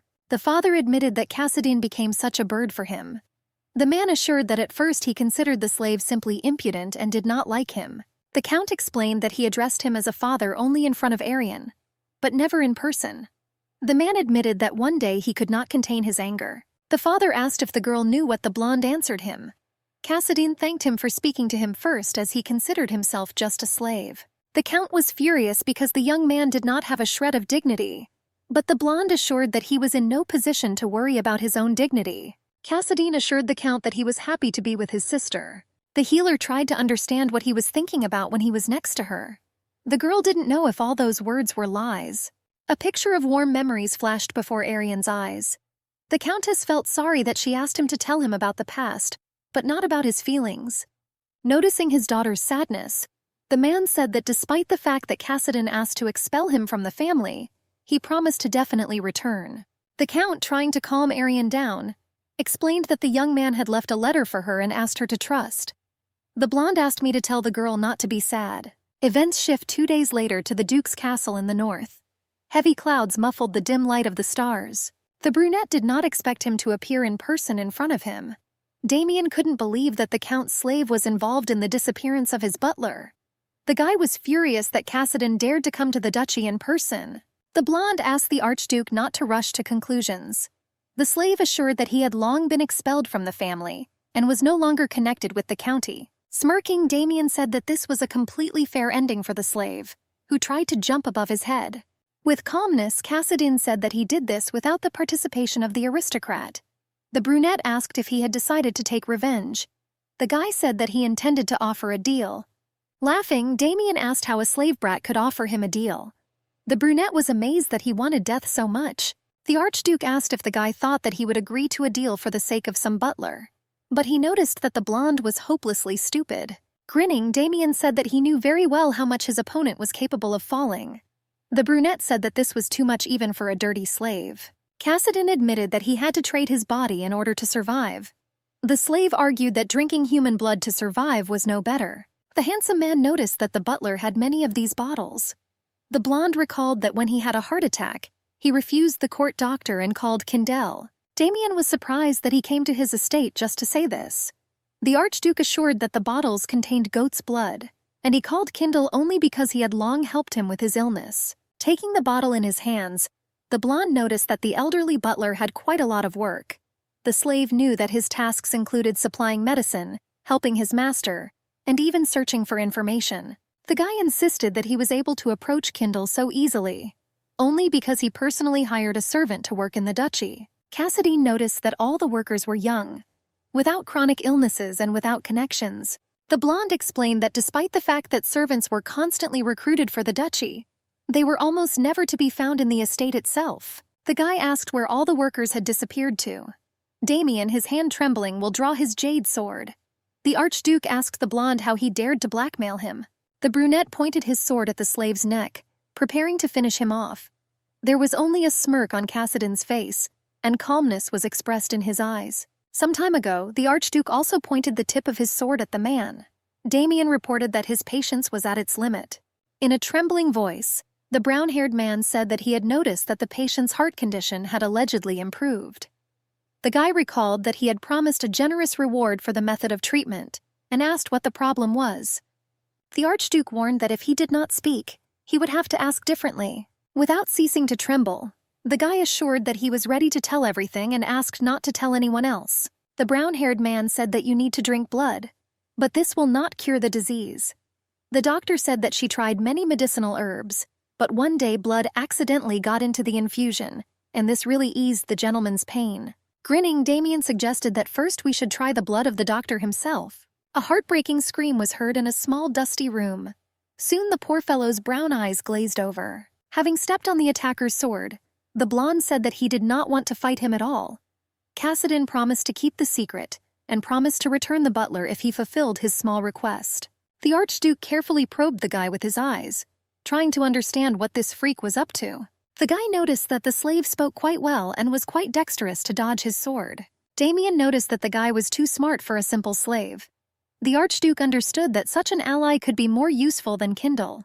The blonde said that he wanted to participate in martial arts competitions that would take place on the anniversary of the founding of the Seville Empire, and he asked the Archduke to cross swords with him in a competition. All events that day were dedicated to the celebration of the founding of the Seville Empire. People were most looking forward to the martial arts competitions conducted by the emperor himself. Participants were free to choose any weapon themselves, which led to fatalities. Absolutely everyone was allowed to compete, regardless of origin and status. The winner received a generous prize from the emperor, and a commoner could even be awarded a title at his request. Damien never took part in competitions, because he saw no point in wasting time on it. The brunette asked what would happen if Cassidon lost. The slave recalled that he only asked him to fight him, and that would be enough. The handsome man asked the Archduke not to give in to him. Ariane was sitting at a small coffee table. Her hand lay on the ill-fated letter. The Countess's gaze was indifferent. Rising sharply from her chair, the healer turned to Sasha. The blonde asked her to get ready, saying that she needed to go somewhere. The maid was a little taken aback by her mistress's sudden decision. The Countess said that an urgent meeting awaited her. Ariane explained that she couldn't just wait because she also had a lot to do. The blonde said that it was necessary to take one more person with her. Sasha asked who the lady meant. Smiling, the Countess said that she could get ready on her own. The mistress asked the brown-haired woman to tidy up Slave Tool's hair. The guy did the job diligently. Drops of sweat flowed down from the big man's luxurious torso. The maids held out a small tray and asked the brunette to take at least some food. Toll thanked the girls for their concern. Watching everything from the side, Sasha couldn't understand why her colleagues were making such a fuss. The brown-haired woman told Tool that the lady was calling him. The slave smiled and replied that he was already on his way, cutting her dark, raven-colored hair. The maid was amazed at how much the guy did on the estate. The guy admitted that he wanted to somehow repay Mrs. Arian's kindness.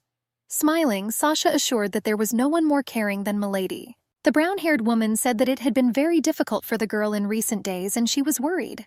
The maid assured that Arian had perked up.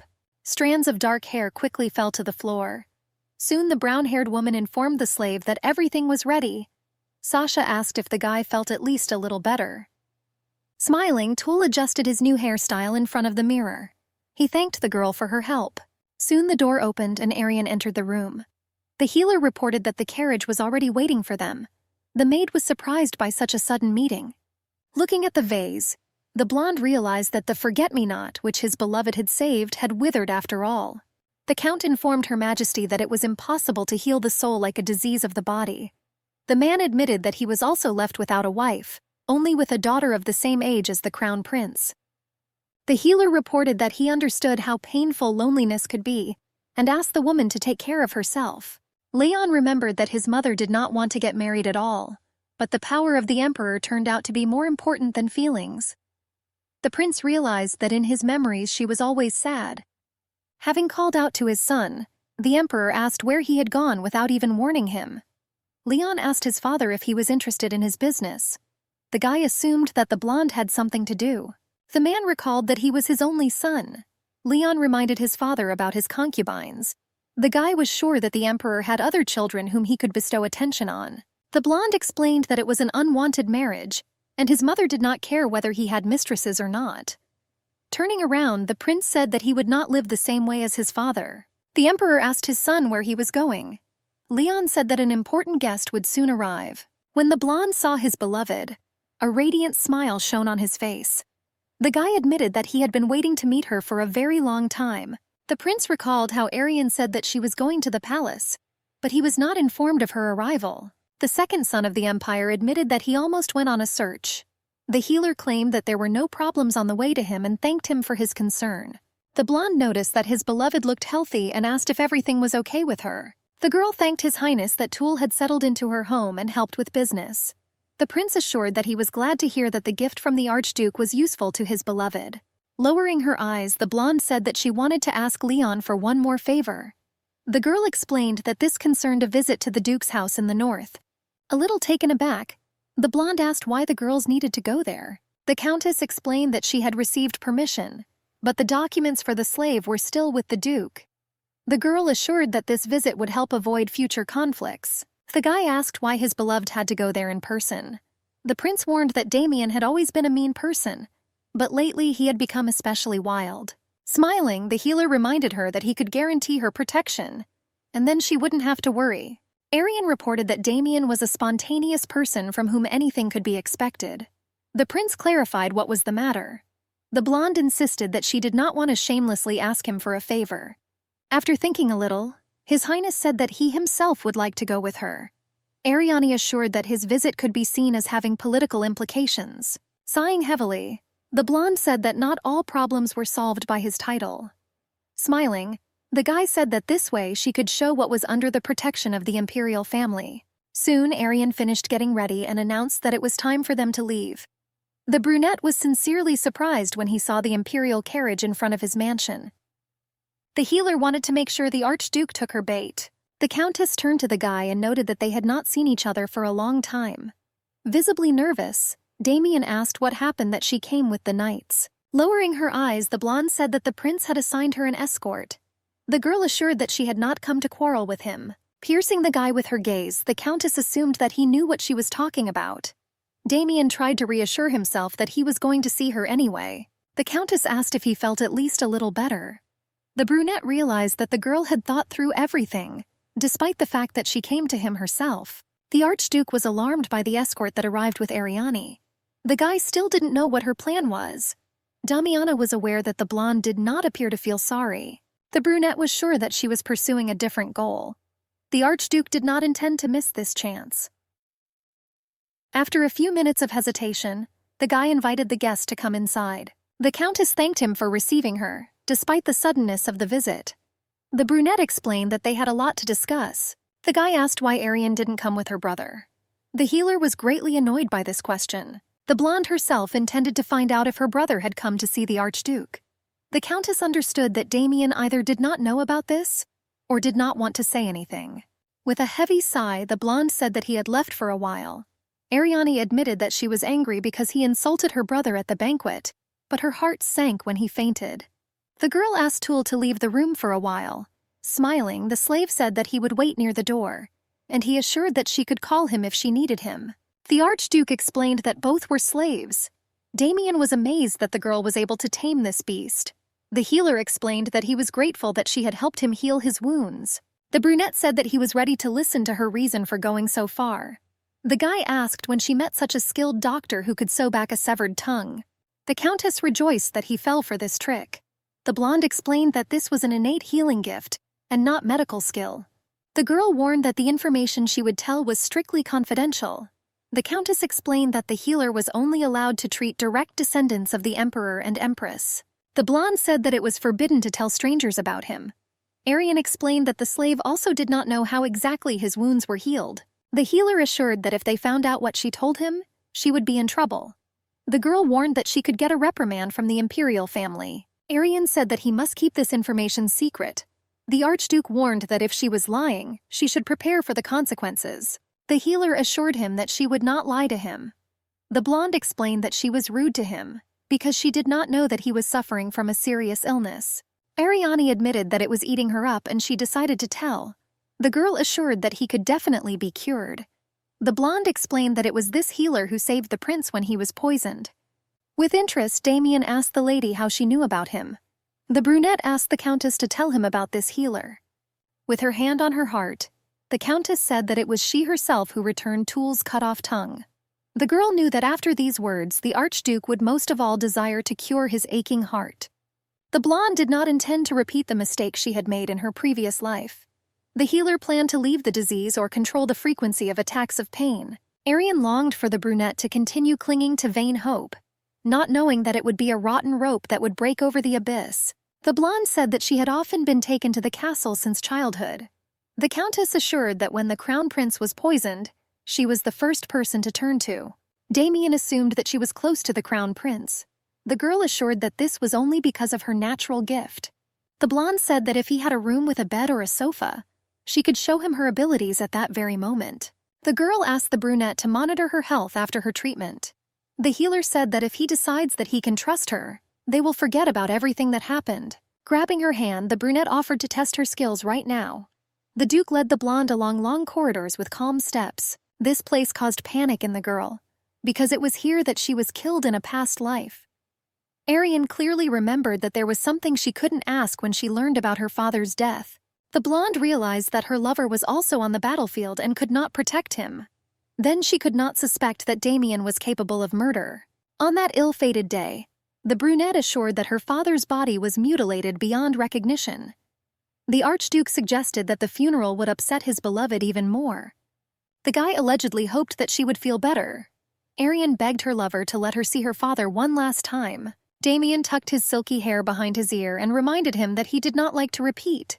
The guy said that the Countess would not take a step out of the duchy without his permission. The brunette said that he sympathizes with her, and he reminded her that he was the only one left among her close people. The healer realized that it was a miracle that she had a second chance, and that she could no longer trust or love someone. Arian realized that she would have to face her doubts head-on. The Countess realized that she could never be happy as long as she lived under the same sky with the brunette. Opening the door, the brunette asked the girl to come in quickly. A hope flashed in Arian's heart that she would meet her brother again. Her deep blue eyes lit up with hope, but her gaze met only an empty, gloomy room. Only at that moment did the girl realize how much she missed Cassidon, his smile and warm hugs. The blonde realized that she had made a mistake when she let him go. The Countess knew that if she could love anyone again, it would be Cassidine. The girl mentally turned to her brother, trying to find out where he was. Looking at the tied-up man, the blonde realized that there was very little time left before the anniversary. Only now did he realize that he did this not for revenge, but for the sake of himself and Arian. Cassidine desperately wanted to see her.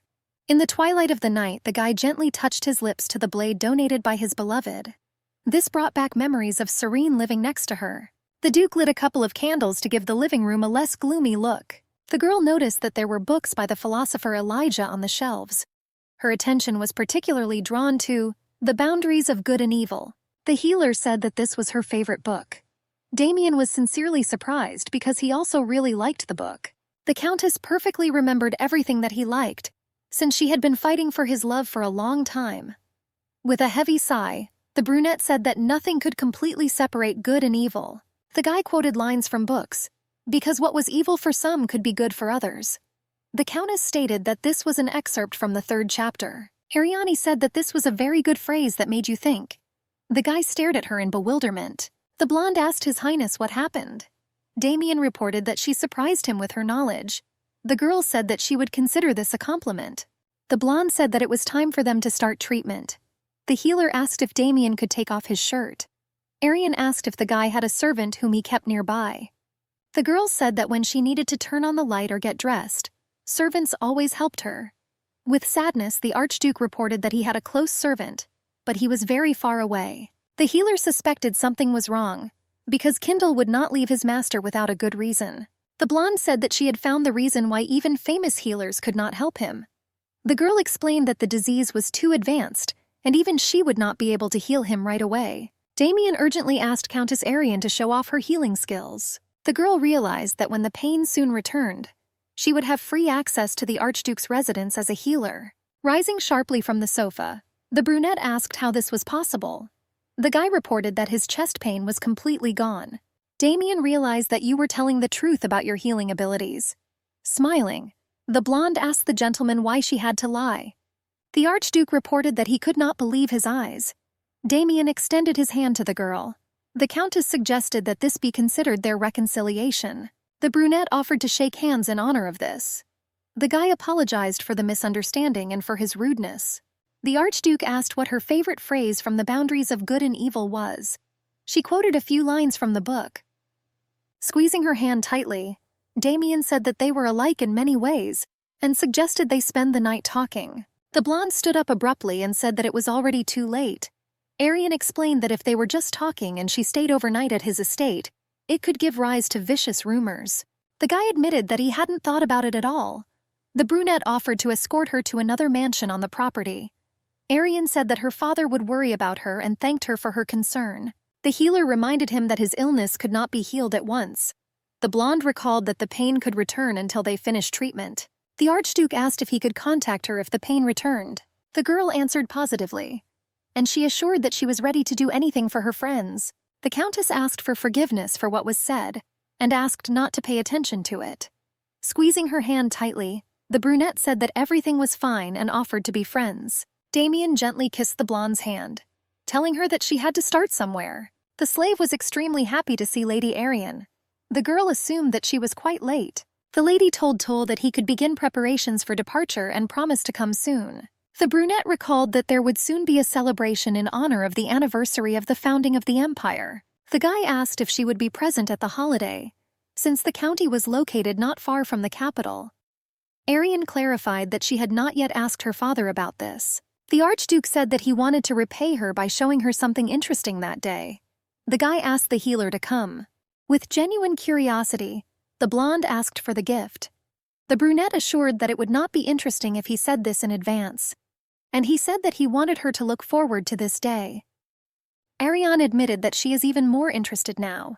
The brunette said that he was very curious why others did not dare to look at him when talking, and he admired that she didn't hide her eyes.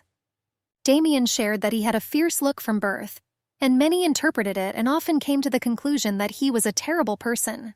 The blonde assured that when she first saw him, she thought that he was very handsome.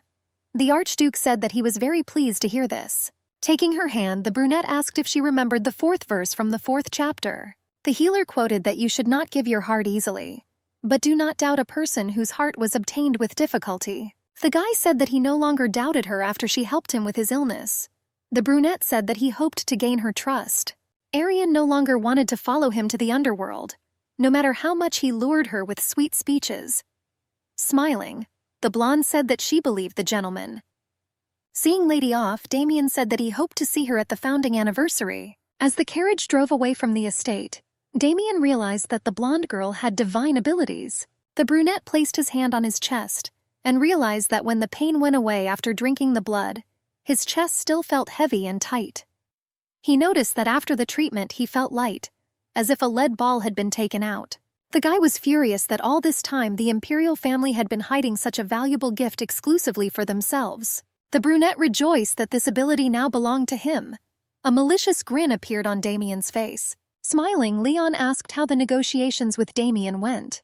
The prince asked the blonde if everything was okay. Ariane assured that thanks to his help, everything went smoothly. The blonde assured that he could have accompanied her himself if he had known that the lady could handle it so quickly.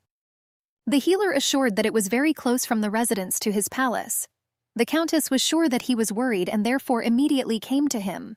The guy confirmed her assumption Leon said that he would be happy to treat her to a cup of tea, but then the girl would return home even later. Arian assured that he had already done a lot for her, and that she shouldn't bother him anymore. His Highness assured that this was not difficult for him.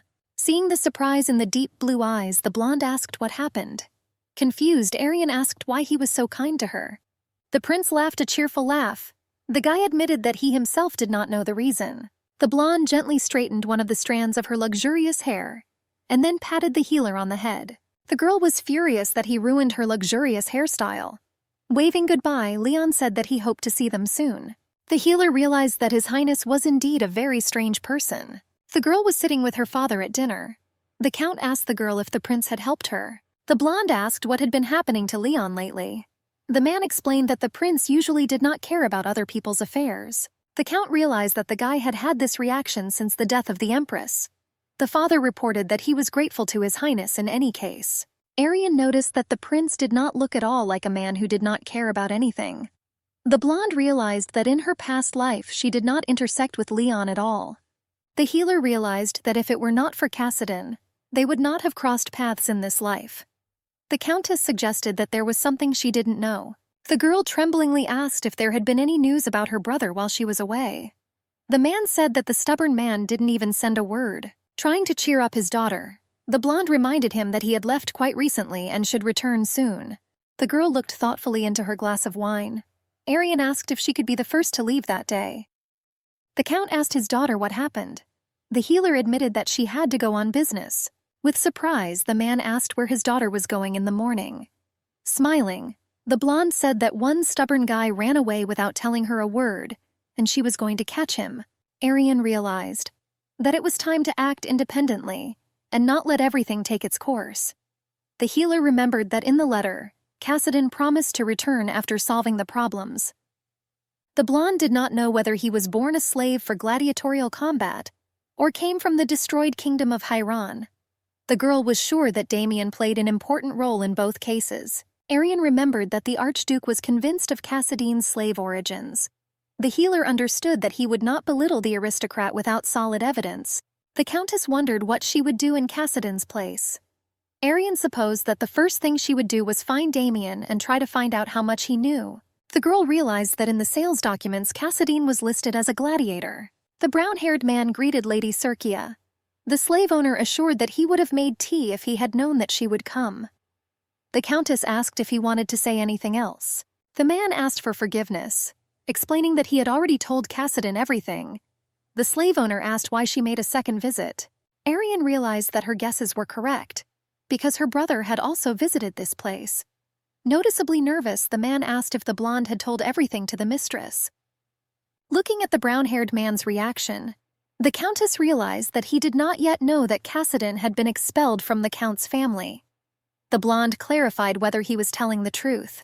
The man assured that he had nothing to hide from my lady. The brown-haired man insisted that he was wearing a cloak, but from his voice he realized that he looked similar. The slave trader said that the guy took the document and left. Arian suggested that it might have been Kindle since he did all of Damien's dirty work. The brown-haired man noticed that Cassidon was very popular and famous. The man admitted that he could not even imagine that one document could cause the lady so much trouble. The slave owner explained that he himself was surprised when he saw the article. Ariane couldn't believe that they sold her document. The Duchess realized that the owner was capable of thinking only about profit and did not care how the young man lived after that monstrous arena. The girl understood that the slave trader had no feelings of guilt. She realized that this man spoke exclusively in the language of money. Arian noted that she paid 5 billion for Cassidon.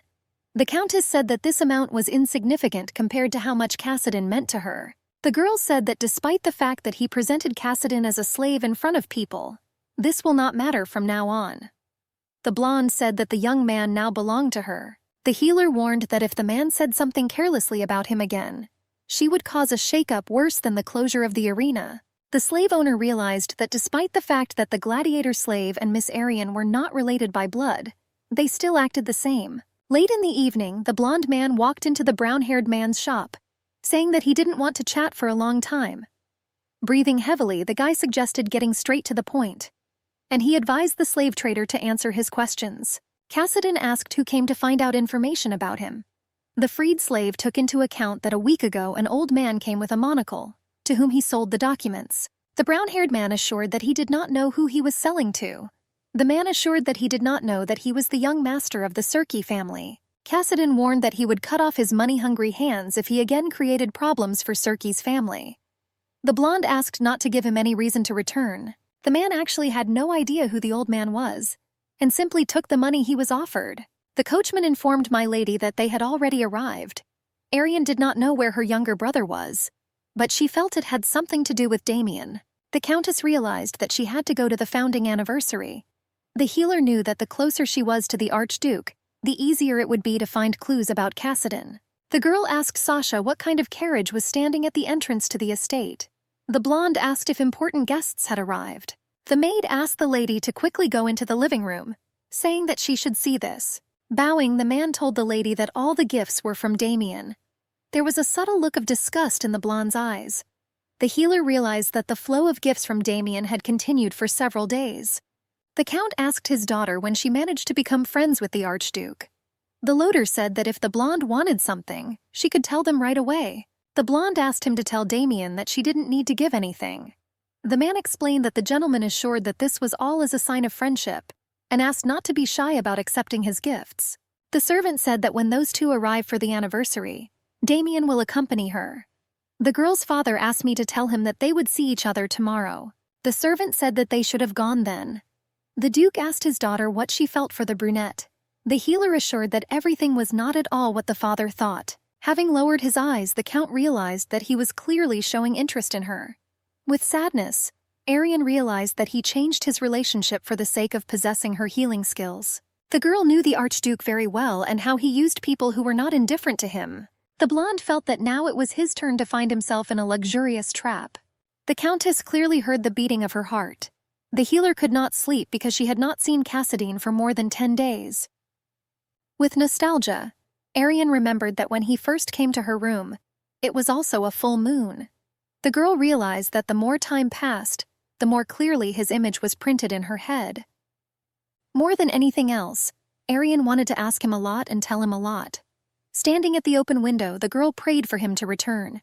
The healer heard a painfully familiar voice calling her sister. Without shoes, the blonde quickly went down the stairs into the garden. Looking around, she assumed that it was just nonsense. Kassadin approached her from behind and then hugged her tightly. Hot tears appeared on the girl's face. She furiously beat her brother with her small hands and asked why he left the house without telling her anything. The Countess asked if he knew how much her heart ached for him. The girl asked where he had been and admitted that she was very worried. Gently taking her hand, the blonde said that he also really missed her. Kassadin said that he liked her so much that he had no other words. The guy assumed that the healer hated him for this. After Damien's betrayal, the Countess was sure that she would never be able to love again. But gentle fingers, a warm smile as if drawn in a picture and intended only for her, it became very dear to her heart. Arian realized what she felt for him only when he left. The blonde admitted that she was incredibly happy when she realized that the young man had returned again. The healer said that she didn't care what others said. Arian told the guy that he didn't have to call her sister anymore. The Countess tried for a long time to fit their relationship into the framework of brother and sister, trying to pay back for taming him. Kassadin couldn't believe that her ladyship would allow him to be so close. Having kissed him passionately, the blonde said that she wanted to confess to him when he returned. The healer used her powers to heal the scars on the young man's arms. The girl asked the handsome man if he was surprised by this outcome of events. Kassadin reported that he knew this from the very beginning. The blonde admitted that he tried again to apply the ointment that she showed him at the first meeting, but there was no effect. The handsome man explained that later, when she healed his scars, he was only convinced of this. Arian said that they were under the protection of the imperial family only because of this gift. The blonde explained that if someone greedy for power found out about this, it could become a vulnerability for their family. Arian asked if he remembered how Damien grabbed his heart at the banquet and fell. The blonde said that the Archduke was terminally ill and he was ready to do anything for the sake of healing.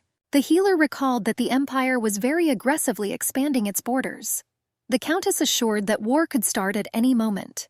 The blonde shared that she was afraid that the brunette would take advantage of this opportunity to gain power over her. Arian assured that if her father did not return from the war, She would become defenseless and could end up in the hands of the Archduke. The blonde admitted that it was because of this that she brought Cassadine into the family in the first place. The guy asked the healer how she knew about Damien's thoughts. The Countess recalled that he was their common enemy. Arian said that the Archduke would never miss the opportunity to destroy her and her father. The girl admitted that it was difficult for her to explain everything to Cassadine. The blonde said that she wouldn't be the least bit surprised if the handsome guy didn't believe her. Squeezing her hand tightly, Cassadine assured her that everything was fine. Looking into his deep amethyst eyes, the girl asked if he hated her. The guy recalled that he also used her for his revenge. The blonde admitted that he thought it was stupid to care about other people, but decided to stay.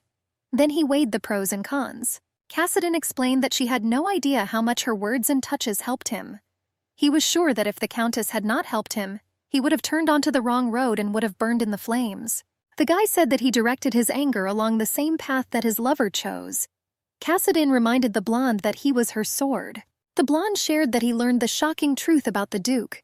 The guy assured that Arian's assumptions were correct, and he drank human blood as a cure for heart pain. The handsome man said that the Archduke hired people without connections as servants and killed them. Arian was shocked that he was capable of even this. The girl realized that Tool's words mattered. The healer asked how he knew about this. The guy explained that he used a butler named Kindel to get to the Duke. Arian said that this was important evidence. The healer claimed that as long as Damien believed she could heal him, the killings had to stop. The girl promised that she would make him pay for all his crimes. Cassadine admitted that he still had a lot to do and expected to return much later. The guy claimed that he saw the Archduke showering her with gifts. Arian was shocked that he was going to return even later. The blonde said that he had no excuse because he refused to call her sister. The girl asked Cassadine to call her by her name from now on. The handsome man said that he had only one thing left to do. He asked to believe and wait another day. The blonde promised to return with a clear conscience and tell her absolutely everything. Gently touching his face, the healer asked the young man to take care of himself. Having kissed his beloved goodbye, the handsome man promised to definitely return to her. Events moved dynamically to the morning of the founding anniversary. Street vendors invited townspeople to buy freshly prepared food, flowers, bouquets, and brooms. The man turned to Lady Circia. The brunette asked if she had time to look around the festival. The servant greeted His Excellency. The man said that the Duke asked him to accompany my lady. The escort assured that Damien had prepared good seats for them in advance. The presenter greeted everyone present, spectators and participants at the martial arts competition. The Emperor was surprised to see Count Circe.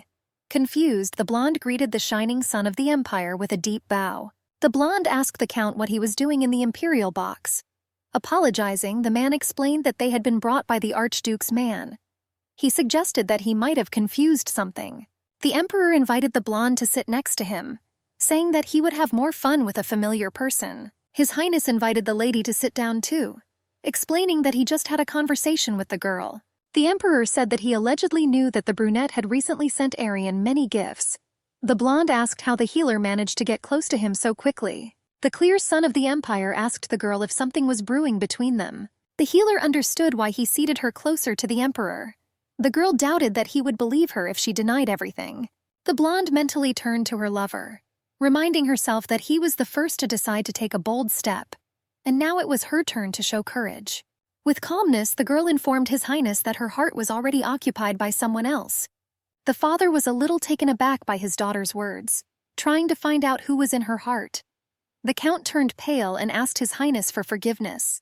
Smiling, the man assured that any father would have reacted in the same way. The blonde grinned and said that he knew about her meetings with Leon. The Emperor asked the girl if he was in her heart. The blonde sighed heavily and assured that she knew her place. The man noticed that the Countess was very smart. Arian was ready to give up the prince for the sake of her own happiness. His lordship asked the girl if it was her first time at a martial arts competition. The Count, answering for his daughter, said that it was her first time at such an event. The Emperor said that this is a breathtaking spectacle where all types of weapons are allowed.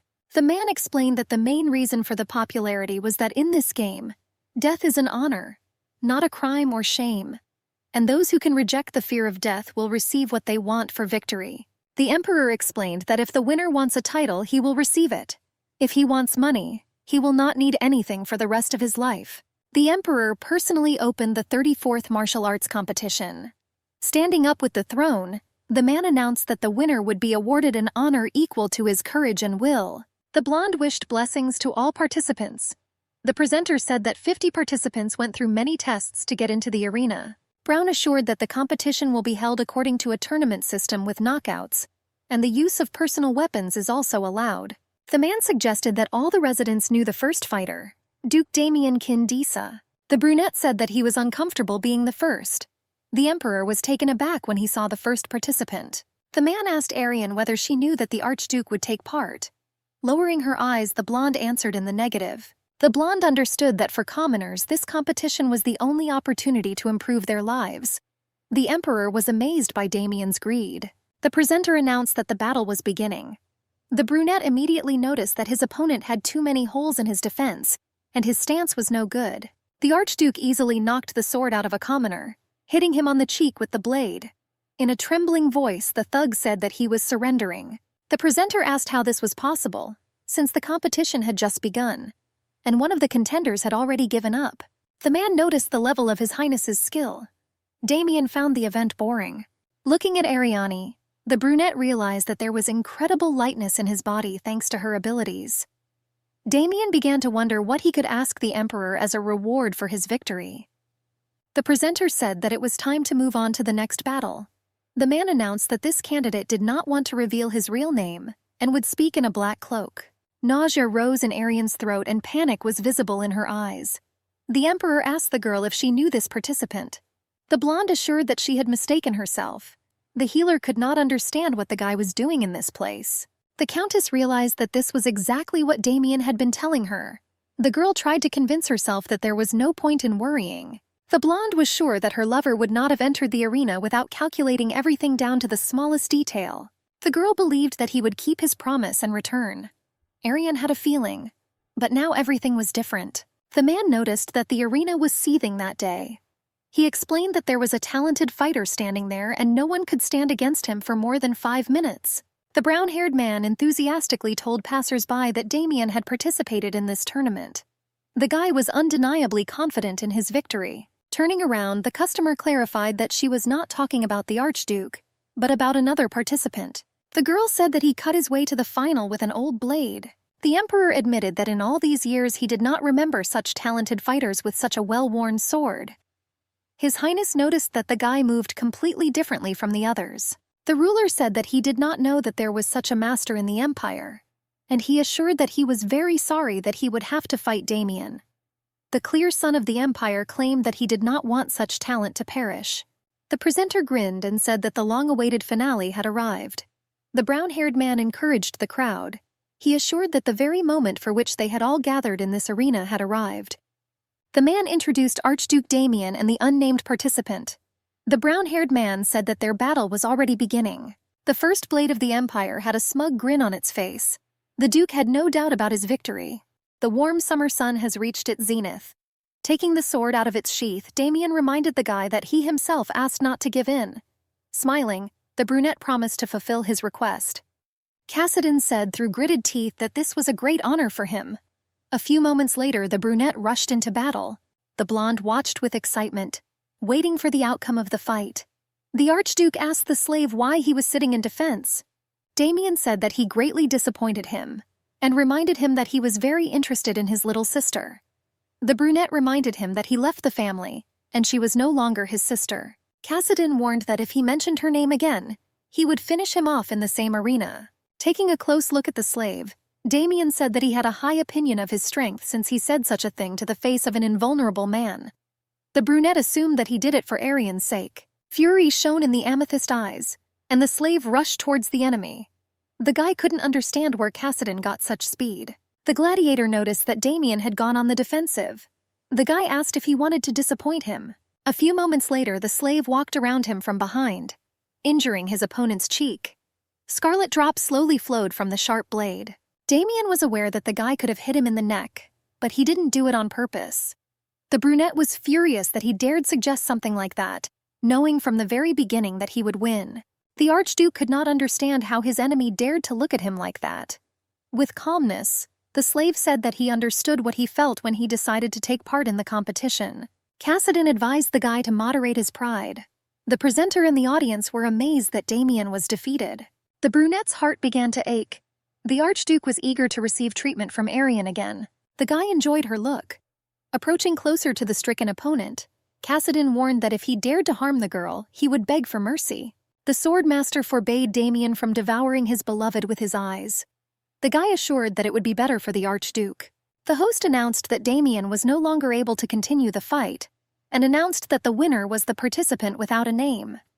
The emperor asked to send a doctor to the Archduke. Coming onto the stage, the emperor assured that it was the most exciting battle he had ever seen, and he asked the name of the winner. The participant bowed his knee and introduced himself without looking up. The clear son of the empire noticed that the same name was given to the arena fighter adopted by the count's family. The emperor asked the winner to rise and look at him. Cassidon stated that Sergei's family accepted him despite his slave origins, and he assured that, however, he decided to leave them so as not to cause inconvenience. The guy said that he was still a slave. Looking thoughtfully at the guy, the emperor assumed that it was about him that there were rumors. The blonde admitted that he just wanted to meet him. The man was delighted that despite the fact that fate gave the slave luck, he himself decided to achieve more. The emperor asked if the guy had come to receive the title. The guy, without the slightest hesitation, asked His Highness to give him the best that the Lord could give. One of the knights could not restrain himself and called the guy an impudent man. The emperor stopped his ardor with a movement of his hand. He said that this was the boldest wish he had ever heard. The blonde suggested that he left the count's family not only because of greed. The winner asked for forgiveness and said that he had one wish that could be realized. Cassidon explained that he greatly appreciated all the kindness those people gave him. The winner claimed that Sergei's family helped him accept himself and understand what he was worth. The guy insisted that this is why he would like to pay the count's family. The brunette said that for this he was ready to go to war instead of the count. His Highness could not believe that the guy asked not to send the count to war. The man realized that for this, the brunette could simply not leave his family. The emperor was aware that this could affect the entire county. He understood that if a slave went to war instead of the count as soon as he joined the family, the count's reputation would inevitably fall down. The man realized that the count's family was the only family of healers in the empire. The emperor understood that although he did not want to send the man to war, he had no reason to single him out. His Highness realized that he had a chance. The blonde said that the guy's wish sounded feasible, but it was impossible with his current status. The emperor assumed that Cassidon understood that he was asking for special privileges. The blonde asked what he could give him for fulfilling his wish. Take a knee, the winner said that he would do whatever His Majesty asked. Piercing the guy with his amber eyes, the emperor asked if he knew what the price would be if Cassidon did not keep his promise. The blonde understood that if the young man was able to defeat the best swordsman in the empire, it was only to repay the kindness in his blind devotion. The man realized that the guy was an extremely valuable talent. The blonde could not understand how the slave managed to guess that war was approaching. The emperor was aware that Elsia was rapidly growing in power. His Highness was sure that Damien gained his power thanks to his talented use of the sword. He understood that if the war began with Elsia, Damien would be very needed and his influence would only increase. The ruler rejoiced that someone had appeared in opposition to the brunette. The emperor wondered whether he would be able to make the guy his faithful dog. The blonde announced publicly that the winner of the fight, Cassidon, would become a marquis. Those present were amazed by the generosity of His Highness. One of the servants bowed and told my lord that he had already come to his senses. Damien held his head and asked if he was in the palace. The brown-haired man explained to the duke that his lordship the emperor had ordered to keep an eye on him. The doctor explained that, however, his skills were not enough to provide him with good treatment. The brunette realized that the clear son of the empire did not want to show that they had a healer. Damien asked the guy how the duel ended after he lost consciousness. The servant said that the winner received the title of Marquis, and now the palace is preparing for the award ceremony. The count admitted to his daughter that he did not understand at all what was happening. The man asked if Arian knew that he would appear here. The blonde admitted that she was glad that she at least got to see him like that. She hoped that Cassidon would tell her everything. The brunette walked towards the countess with swift steps, calling out to her. Arian asked how he felt. The healer admitted that she was worried when he lost consciousness. Visibly nervous, the Archduke said that he was pleased to hear that she was worried about him. The girl noticed that he was pale and breathing heavily. She was sure that the Archduke was in a lot of pain, and that he had much less control over his emotions. Shaking Damien's hand, the Count introduced himself. The blonde was sure that this was the first time he had met the Duke in person, and said that it was a great honor for him. The guy admitted that he had long wanted to meet Jigen.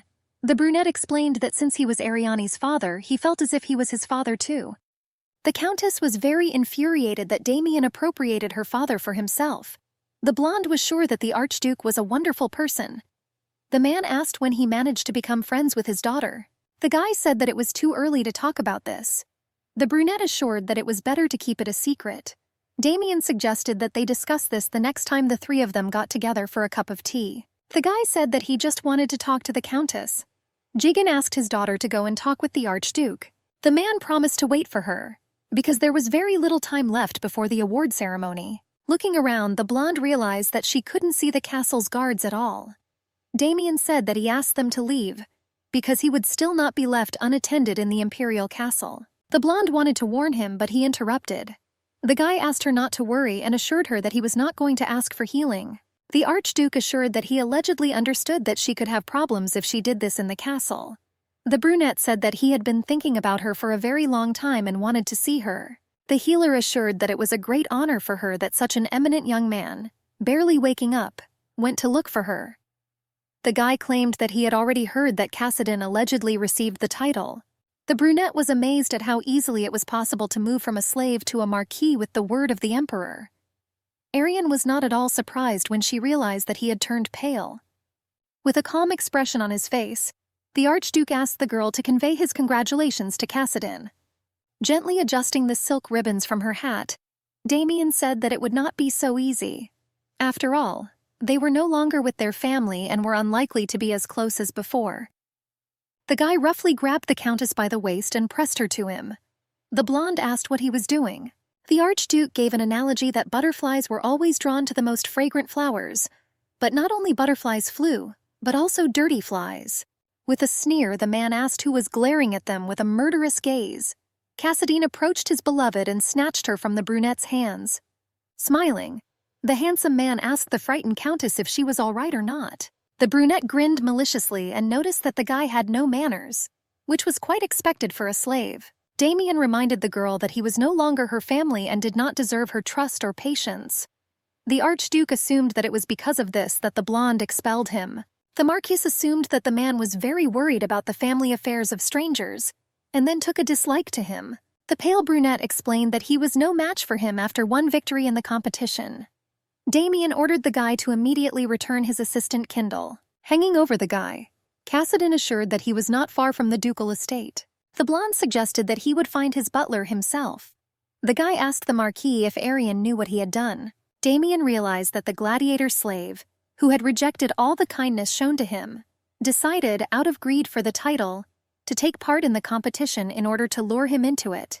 The Archduke said that the guy kidnapped his butler and took him hostage. The brunette told the lady that he was very sorry that she did not know about this. The guy didn't tell Cassidon that he had deceived not only him, but also his benefactress. The brunette said that he was very sorry that she got involved with such a dangerous person. Extending his hand, Damien offered her ladyship help to escape from the dirty clutches of an arrogant and unprincipled liar.